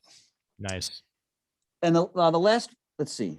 I have 2 more books. The last, so holy crap. Primordial, yes. Holy crap, this is good. We talked about issue 1 when Ian graciously gave us that PDF to read a little while back. And so I was really excited to get issue 2. I read issue 1 and 2 again in one sitting because it's been a while since I read issue 1. And It's Jeff Lemire. The artwork by Andrea Sorrentino is just absolutely like here. Yep. Look at that. Right? Oh my God. Look Beautiful. at that. Beautiful. So the concept is the space race has stopped because when we sent up the monkeys and the Soviets sent up Laika the dog, it seemed like both missions went awry, and the public was told that, you know, the animals died and they were malfunctions, and both the two superpowers stopped exploring space. And we now find in the story, because a scientist is now investigating, that the animals never died. And they're off somewhere. We're not sure where in the universe, apparently. And it's all about these sort of shadowy forces on Earth trying to figure out what happened to them and what that actually means. And we're following the scientist who gets sort of involved with in this sort of, I don't know if I want to call it a conspiracy yet, but there's various factions in play trying to determine what happened, what this means, and what could be sort of what maybe the benefits from it. It's still unfolding, but I'm absolutely riveted by it. Yeah. And I love stories that, like, you know, like 2001, that explore just sort of the mysteries of the cosmos and what it could mean for mankind and all that type of stuff. And you're getting that in spades here. And again, the artwork is just stunning in this book. It really is. So highest recommendation. And the last thing I'll mention, I just read, because I'm reading in trade, the 3rd volume of the Jonathan Hickman X-Men stuff. Nice. Okay. And are you current on these stories, Ian? Not even close. No, Okay. I'll explain why I'm now going to be able to be more current when I get to my conversation on comics. But yeah, I'm way behind. Okay, all I'll say is it continues to deliver. Loved every minute of it. I've picked up the Inferno comics. I haven't started reading them yet, but again, like we say before, the X-Men just get creepier and creepier in these, especially Professor X. Like, he's not pulling back on that at all. And there's a great, which I won't spoil, but there's a great plot point with Mystique in this arc that further reveals just how problematic the Xavier Magneto sort of ruling junta has become. Mm-hmm. Again, some of the most exciting X-Men stories I've read in years. Nice. So that's my field report, folks. Fantastic, sir. Fantastic. Well, I just and explaining why it'll, you know, now yes, actually read again. My old iPad was basically dead. It was a iPad Air version 2, and I couldn't update the OS anymore. It was way behind the times, and I finally got my new iPad about 2 days ago. And the first thing I did, install DC Infinite, install Marvel Unlimited, and install Comixology. And I also got to install Kindle, because it was announced earlier this week that essentially it's not happening yet, but there will come a point where chances are Comixology will no longer exist, and it's just going to be Amazon Comics as the full integration of Comixology into Amazon has begun. So if you have a Kindle reader app, you will now see all of your Comixology purchases, as long as you've merged your account into an Amazon account, which I did. They will show up on your regular Kindle app along with your Comixology app. So Comixology is not going away anytime soon, but I guarantee you, give it another couple of years and the full merger will have happened, and there probably won't even be a Comixology app anymore. But because I now have the iPad, I will be able to catch up on all my digital reading that I've been putting off, because I don't like reading stuff on my laptop, and that's basically been my only solution. Because I had a Kindle Fire, but the Kindle Fire is also so old that, like, it clunks and, like, it's a smaller screen, so it's more of a pain in the butt. So I really haven't had that much of an opportunity to read of late. One of the first things that I did when I opened up the iPad was, in recent months on the Marvel Unlimited app, they've released some more infinite comics, they call it, where essentially, stuff that is exclusive to the Marvel Unlimited app. And one of the ones that they released somewhat recently, and it's an incredibly quick read, is kind of an origin story of Spider-Man. And Mark Bagley did the art. It's incredibly rudimentary Bagley art. I don't mean that in a bad way. It's just like you can tell, like it's a little more sketchy than some of the Bagley stuff that he's done in the past. I think it was Mark Russell on the writing, but I could be wrong on that. And essentially, it just it goes through the history of Spider-Man in maybe 10 pages, 11 pages. And the cool thing about what they do with these infinite apps is that it's infinite scroll. So like rather than having to flip the pages, you're just scrolling down and then you get the next page and then you get the next page and you get the next page. And I've been doing some really fascinating stuff with that. There's a Hickman X-Men Infinite comic that I mentioned on previous episodes involving Wolverine in space, where there's some excellent artwork that they did where like essentially they take full advantage of the infinite scroll. And this does a good job of really doing like the history of Spider-Man in 12 pages or less.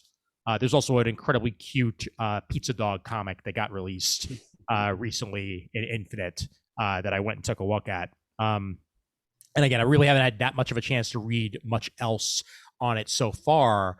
But one of the things that I read earlier tonight that I will mention is the Stargirl Spring Break Special.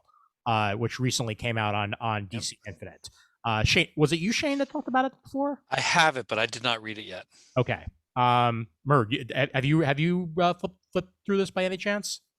I don't think I know. Okay. It's Jeff Johns with Todd Knock art. Oh, good night, everybody. Okay. Like that's all you need to know. It's Stargirl. It's Green Arrow. And in the pages of this, not only do you get the 7 Soldiers of Victory, which is made me super happy, but officially, as of this point in DC continuity, because they've been going back and they've been filling in the holes and they've been returning stuff into continuity, it is now firmly established that Golden Age Green Arrow and Speedy existed and were members of the 7 Soldiers of Victory, and also for a time, the Justice Society of America. And the best part is, it's Ollie and it's Roy. They basically got sent back in time by Calendar Man at one point. Wow. Yay, of all choices. Indeed. And rather than just sit on their laurels, they decided to, take full advantage and be superheroes at the time. Ollie shaves and he's in the old school, like Golden Age Green Arrow suit and everything. And they're members of the 7 Soldiers of Victory for that time until they wind up back. I believe it was a fight with Perdegaton that wound up getting them back into the correct era. And eventually they might even fill in the gaps as to what they missed because they were gone. But yeah, it's back in continuity. Green Arrow, Golden Age happened. And there's so much fun to be had in this issue of Stargirl. The Todd Knock art is enough for me. And Johns you can tell how much fun Jeff Johns is having. Because, like, sometimes you can tell, like, when Jeff Johns wrote an issue because he was told to. This was not the case. This is complete, him returning to his roots, going back to Stargirl, going back to JSA era stuff, and having a great time doing so. And this leads into the eventual Stargirl series, which I believe is now out, that eventually will be on DC Infinite as well. So really enjoyed this special, and if you haven't checked it out, it's old school DC action for you. So very, very nice. Good fun reading that. The other thing that I had an opportunity to read that I'll share the cover of here is something that we mentioned in previews. Issue 1 of King of Spies by Mark Millar and Matteo Scalera. And this is 100% Mark Millar being, I'm going to do James Bond, but Old Man Logan. Like, I'm going to have this, this is James Bond's last time out. Shit hits the fan. The basic story is what happens when a super spy finds out he only has a short time to live. Does he just let it happen? Does he, put his affairs in order? Or does he go out and try to kill everybody he hasn't killed yet? The answer is he goes out and he kills everybody. Of course, I got to read this. Exactly. Clearly, Matteo Scalera is channeling Pierce Brosnan today. Yeah, that's a good point. In the way that he drew him here, it's kind of like, I mean, even you can even work a little bit of Connery in his later years in there as well. But like, I immediately thought Pierce Brosnan when I was reading it, and this is one of my more favorite Mark Millar comics I've read in quite some time. I think he does a great job with this, and I thought he's done a great job with spy stuff in general when he's had the opportunity. When did this come out, Ian? This was actually an image preview, so I'm not sure if it's hit yet or if it's just hitting stands now. Okay. But it is definitely coming out sooner than later if it's not out already. Good, I'm going to check it out. Release date on it, but yeah, King of Spies #1 was excellent, and I'm looking forward to reading more when I get the opportunity. And that is essentially what I've had time to read over the last couple of days and weeks, because it's been busy. Shane, you get a chance to read anything? Or I haven't really read anything. I've been busy. Work's been longer and more daunting than usual. It's just a busy time. Yep. And then getting stuff ready for the holidays. And Ben was home last week for Thanksgiving. So yeah, I haven't gotten a chance to read as much as I did. I did some shopping because it's easier. I did pick up a Marvel Legends What If Captain Carter in the stealth outfit, like it would have been for Winter Soldier. Oh, cool. So that looks kind of cool. And some big news toy wise is the G.I. Joe classified Bat and Viper and Alley Viper that were shown during PulseCon finally were put up for pre-order at various online retailers. So I got to pre-order each of those, and I'm a little bit more relaxed now that that's in the bucket. Interesting thing about Hasbro, they have their HasLab projects, which are crowdfunding things, which I'm not a fan of, a big multi-billion-dollar whatever corporation crowdfunding for products. Yep. But they put up Ghostbusters Proton Pack. Yes. And it only needed, I think it was 7,000 or 9,000 backers. Let me see here. It was. I remember you mentioning this on one of our previous comic talks as well, Shane. Yeah, I think it was very close to hitting its backer at that point. 7,000 that it needed. It now has 12,405, and it keeps going. Oh wow! Once the movie hit, the numbers just keep going up and up and up. Sure. Yeah. They have the Ranker going for Star Wars, which is kind of a debacle and sort of coming back on their legs. They announced all these special tiers that you can get if you get more backers, and they were horrible. And you watch the numbers go down and down, and they lost hundreds of people. Wow. And then they changed a little bit, and now they're offering a Ranker Keeper, which should have been in the original offering anyway. And so the numbers are kind of stabilized a little bit, but it's still not doing great. But it comes with a free Frogurt. With a what? It comes with a free Frogurt. That's good. Yeah. And then there's the G.I. Joe Sky Striker, a new complete tooling and mold, larger, more accurate to the kind of fighter jet that it is. With Ace? What's that? Does Ace come with it? Ace comes with it, and the co-pilot that was featured on the artwork of the box but never included, never produced. It comes with a stand and all kinds of paraphernalia to go along with it. Then there's a couple stretch goals that come with that too. That's doing pretty well, but it's still not close, and there's only like 5 days left of that. So I'm curious to see where some of these things go. But that's the kind of stuff that I've been easily following, along with some announcement releases. Some of the exclusive Target stuff that's coming might have a chance of hitting before the end of the year for Star Wars and G.I. Joe stuff that they have. So that would be exciting if it did. But yeah, it's been easier for me to just check a news site for a quick second than take some time to read and try to get some good night's sleep. By the way, Chris, the issue in question, King of Spies, as we record this, it literally came out yesterday. It was terrific. Okay. Okay. I'll look for it. Yep. All right, Murd, what you got?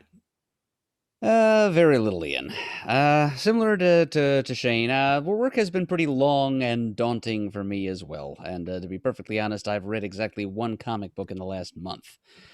And that was issue 30 of Roy and Dan Thomas's Young All-Stars. Nice. Oh, Yep.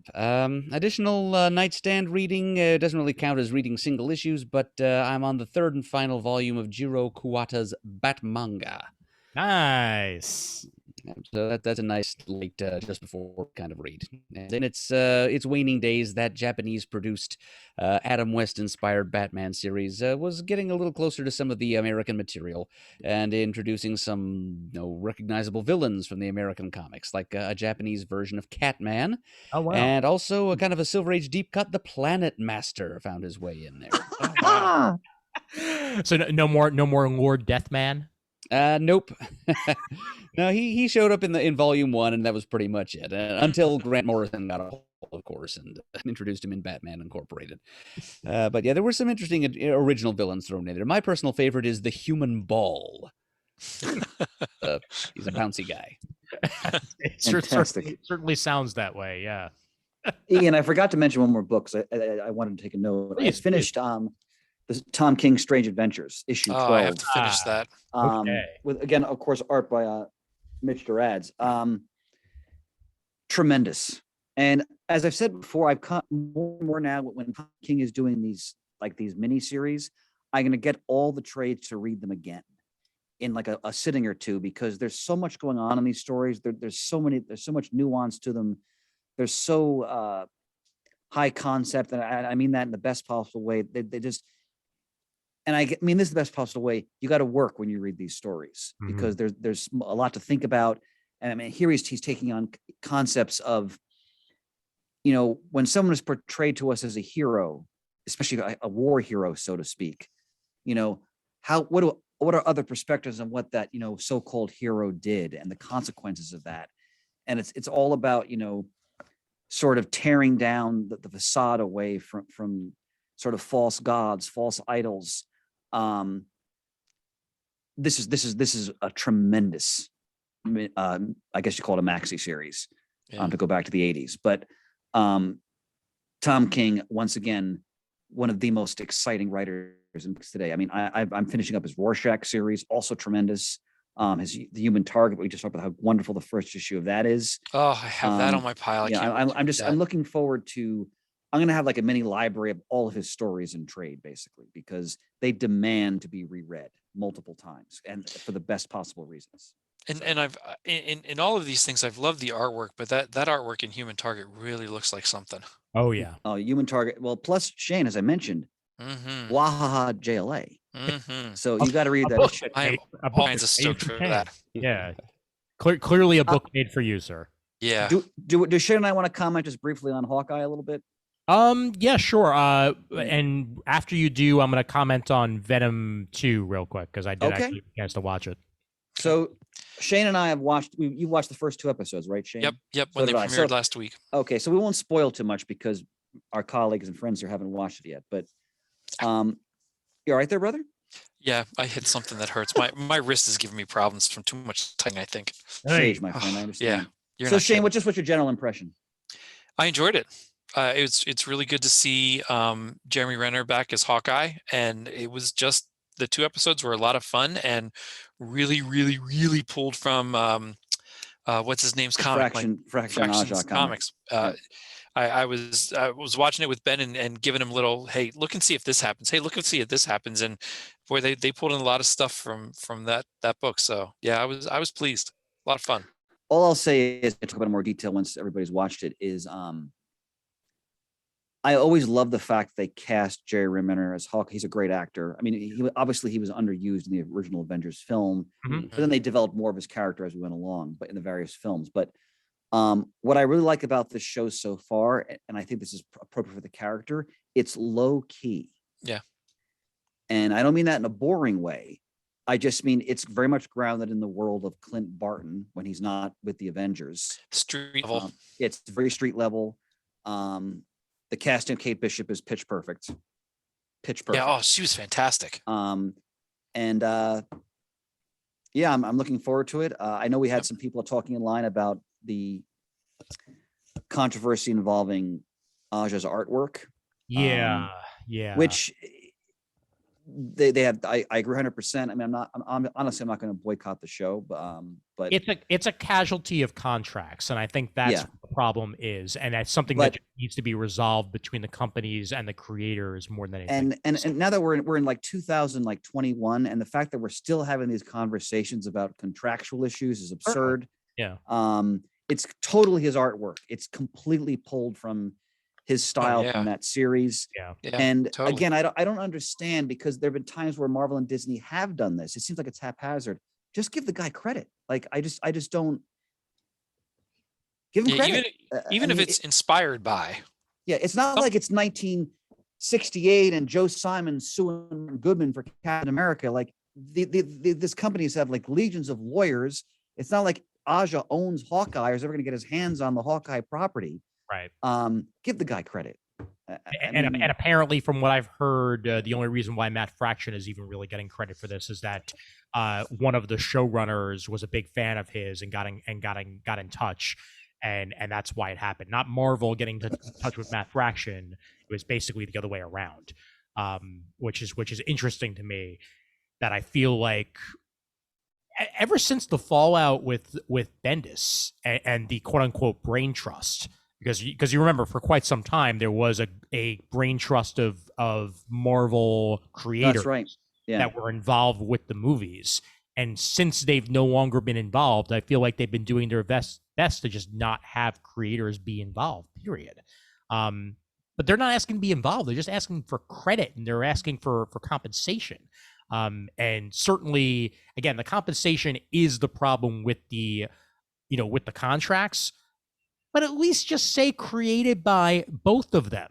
Like, that's it. Like, it's not just a Matt Fraction comic. David Aja had just as much to do with it as Matt Fraction, period. Yeah. But the last thing I'll say is that if you've read, because that Fraction Aja series is an absolute classic. And I ordered the new trade version of it, which I'm looking forward to getting because I haven't read it in a long time. But the spirit of that story thus far is very much his series. Would you agree, Shane? Yeah, absolutely. Yeah. So looking forward to seeing where they take it. I'm glad to hear it, bro. Totally, bro. Oh, they're there. The Tracksuit Mafia In spades. They're there. Excellent. Yep. Excellent. They're there. Wouldn't want to have it any other way. Plus, I've been hearing some rumblings about potential kingpins of crime, possibly showing up at some point, because they sure now, have wait a minute. been hinting at it. But Are we talking from D'Onofrio, who was absolutely terrifying as the Kingpin? We are not 100%, nor are we even 50%, but I'll have to watch it to confirm. But I have heard some rumblings about things within the series that are very much hinting in that direction. Okay, so. I hope so, because that, to me, and we've talked about this before, his performance as the Kingpin, I think, is one of the greatest acting performances out of all the Marvel characters they've done so far. Yeah, I know I said it before when that show came out, and I debated about whether to let Ben watch it or not, and it got to that one of the first episodes where Kingpin's the guy's head in the nope, not yet, because Ben was a lot younger then. But I'm like, nope. And I've said before, when I was watching Daredevil, and my wife was watching, and she doesn't know much about Daredevil, but when he was on the screen, she turned to me, she said, "He's terrifying." And I was like, yep, that's as it should be. They got it 100%. Yeah. So, well, I look forward to watching it, and I probably will watch it within the next few weeks. But it's how many episodes? 6, I think. I think it's 6. Yeah. All right. Just in time to end for Book of Boba Fett to start. Sort of. Excellent. And then Disney, Marvel will take a quick reprieve and then come back next year with more TV stuff for us to enjoy. Yep. I saw Venom, Let There Be Carnage. And so you know how I kept saying the first one fits beautifully within like that 2003 aesthetic of Marvel movies. This one's just batshit crazy. It's almost like Looney Tunes at times. Wow. Like they take the slapstick up to 11. And it actually strangely works. And I'm not even sure how or why, but for a turn off your brain type of movie, It very much delivered. Chris Harrelson is Cletus Cassidy. Yes, Woody Harrelson is Cletus Cassidy in the worst wig you've ever seen in your life. Perfect. Well, I don't know. The one he was wearing in the post-credit scene from the first movie, I think, was even a little bit worse than this one. That's fair. That's fair. So let me ask you: is it Woody Harrelson as we would expect him to be in a role like that? It is, yes. Okay.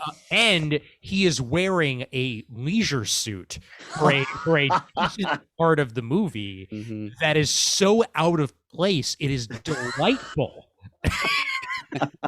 It's kind of 2 parts Zombieland Woody Harrelson and 1 part like Natural Born Killers Woody Harrelson. Okay. Yes. Wow. And I mean, if you had ever told me, hey, Ian, Shriek is going to show up in a movie, Oh God. I would have been like, you're kidding me, right? And then the other me would have been like, well, surprise. And then yes, Shriek is a major character in this movie.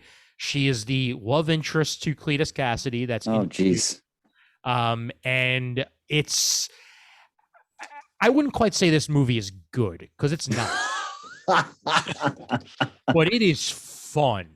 Sounds like a good Saturday afternoon. It is, yes. Not to mention that, again, that mid-credits scene flips everything on its head. And I can't wait for Spider-Man Far From Home to explain to me what Okay, the hell so is going that on. was my question. Did they drop hints that they're going to fold all this in? Is that what you're getting at? It's a little more than a hint. Exactly. Yes. Okay, gotcha. Spoilers here. The end credits scene. You can tell, yeah. Yeah, the end credits scene to Venom, Let There Be Carnage. There's, and Murd mentioned this on a previous comic talk. They're sitting in a hotel room in some island. I think it's Hawaii, and it's all decrepit and what have you. And Eddie's having a conversation with the symbiote, where the symbiote is like, you know, if I told you half of the things that we symbiotes as a hive mind have experienced, then your brain would surely melt. And Eddie's like, okay, no, trust me, just give me like a little bit. Like, okay, fine, I'll just give you a little hint. And then right as he's about to do so, the Spider-Man like Into the Spider-Verse effect basically happens. And Wow. and the morph occurs, and you go from a crappy rundown hotel room to a resort, and you see on the screen J. Jonah Jameson revealing Wow. Peter Parker is Spider-Man, Wow. and that is where we leave off. Okay. And I don't know how it's going to play into Far From Home. I don't know how it's going to play into future movies. It also makes me wonder even further what the hell universe Morpheus is taking place in. I was wondering that. Morbius, yeah. Morbius. I knew I was going to say Morpheus. Morbius. I have too much. Well, because they show Michael Keaton in the Morbius trailer. Yes. Yeah. They show Michael Keaton in the Morbius trailer. They show Tobey Maguire's Spider-Man on the wall. They show the Daily Bugle font from the Andrew Garfield movies. I have no idea what universe this movie is taking. So, place. have we all seen the Spider-Man trailer? I I've assume seen we all multiple ones. Yes. Okay. The latest one. Yes. So, I am so excited to see this film. Yeah. And when they show that pumpkin bomb, I was like, oh. Even though he's still in the bad costume, I don't care. Yeah. I really thought they'd at least give him some kind of clothing over top that would make sense. They're going to though. If you notice in the most recent trailer, we do get a snippet of, unless it's another goblin. Well, I thought that was Harry then. That's Harry. I think that's Harry. Maybe. Yeah. Maybe. They haven't. I thought it was Harry from the third one. It's possible. It's certainly possible that it is. I certainly hope it's not, and that it's just Norman, with a revised costume. But you never know. Yeah, but I'm so looking forward to this film. Yeah. Me too. We'll see. And I thought the Morbius trailer, I thought they got the look of the character really well. They did.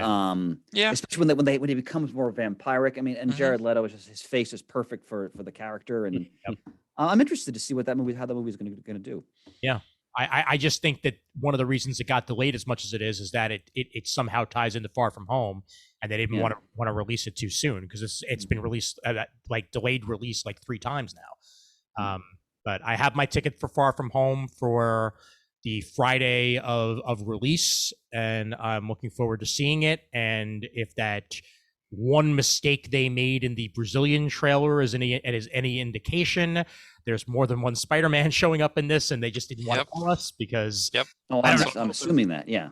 Did you see the error? No, I didn't see it. With the lizard. Okay, so this, you know, the scene that they show in the main trailer of Spider-Man leaping towards all the villains, and you see on top of scaffolding.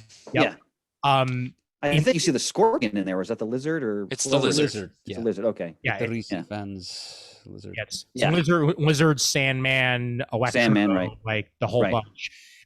In the Brazilian 1 minute version of it, Yep. they forgot to take out a phantom punch that's happening from a figure that has clearly been digitally removed. But the result of the punch is there. Exactly. The result of the punch is there. So it's either Miles Morales in stealth mode or it's Toby or Andrew. So that's, remains to be seen until we see the movie. But talk about the worst hidden, anything that's happened in lead up here. Hey, we're not going to tell you anything, but you're sure going to find out everything. And we'll give our reaction here, folks. I guarantee you there'll be a full episode devoted to that one. That it's going to need to be done, definitely. All right, anything else coming? I think we've shot our bolt. All right, fantastic. I think this was a rollicking good cornucopia. Always. Indeed. All right. Well, as usual, one last time, we're sponsored by you people out there in Comic Geek Speak land over at patreon.com/Comic Geek Speak. We thank you so much for your continued support of the show, and we'd be nothing without that continued support. And if you'd like to support me specifically, that's patreon.com/Comic Timing. There will be a Comic Timing released on this feed probably sometime early next week. Once I get my ass down and edit something I literally did 3 weeks ago. But that remains to be seen. It's been busy. All right. And now Shane gets to be Shane. So Shane, ready when you are. Hi, Howard. This is Shane. Visit us at comicgeekspeak.com to send us an email. The address is comicgeekspeak@gmail.com. To leave a voicemail, the number is 267-702-642. Stop by thecomicforums.vanillacommunity.com. Check us out on youtube.com/comicgeekspeak. Let us know what you think of all the various topics we covered today, because it was a grand cornucopia. Follow us on Twitter, like us on Facebook. Thanks to everyone who contributes to the episodes, the shows. We appreciate it and couldn't do it without you. Send in your Muddle the Murds. As Ian says, we're getting low and we want to muddle the Murd some more. And as always, we are uniting the world's mightiest heroes, one listener at a time. You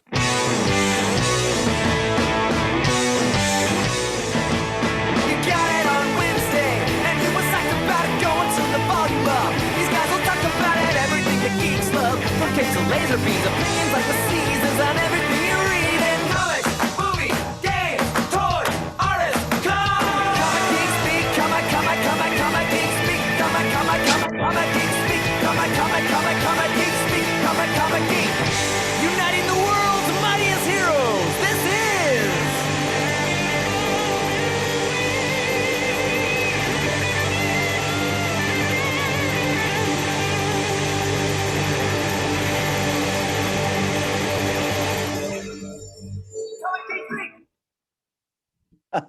Do a cornucopia, you get 2 different songs.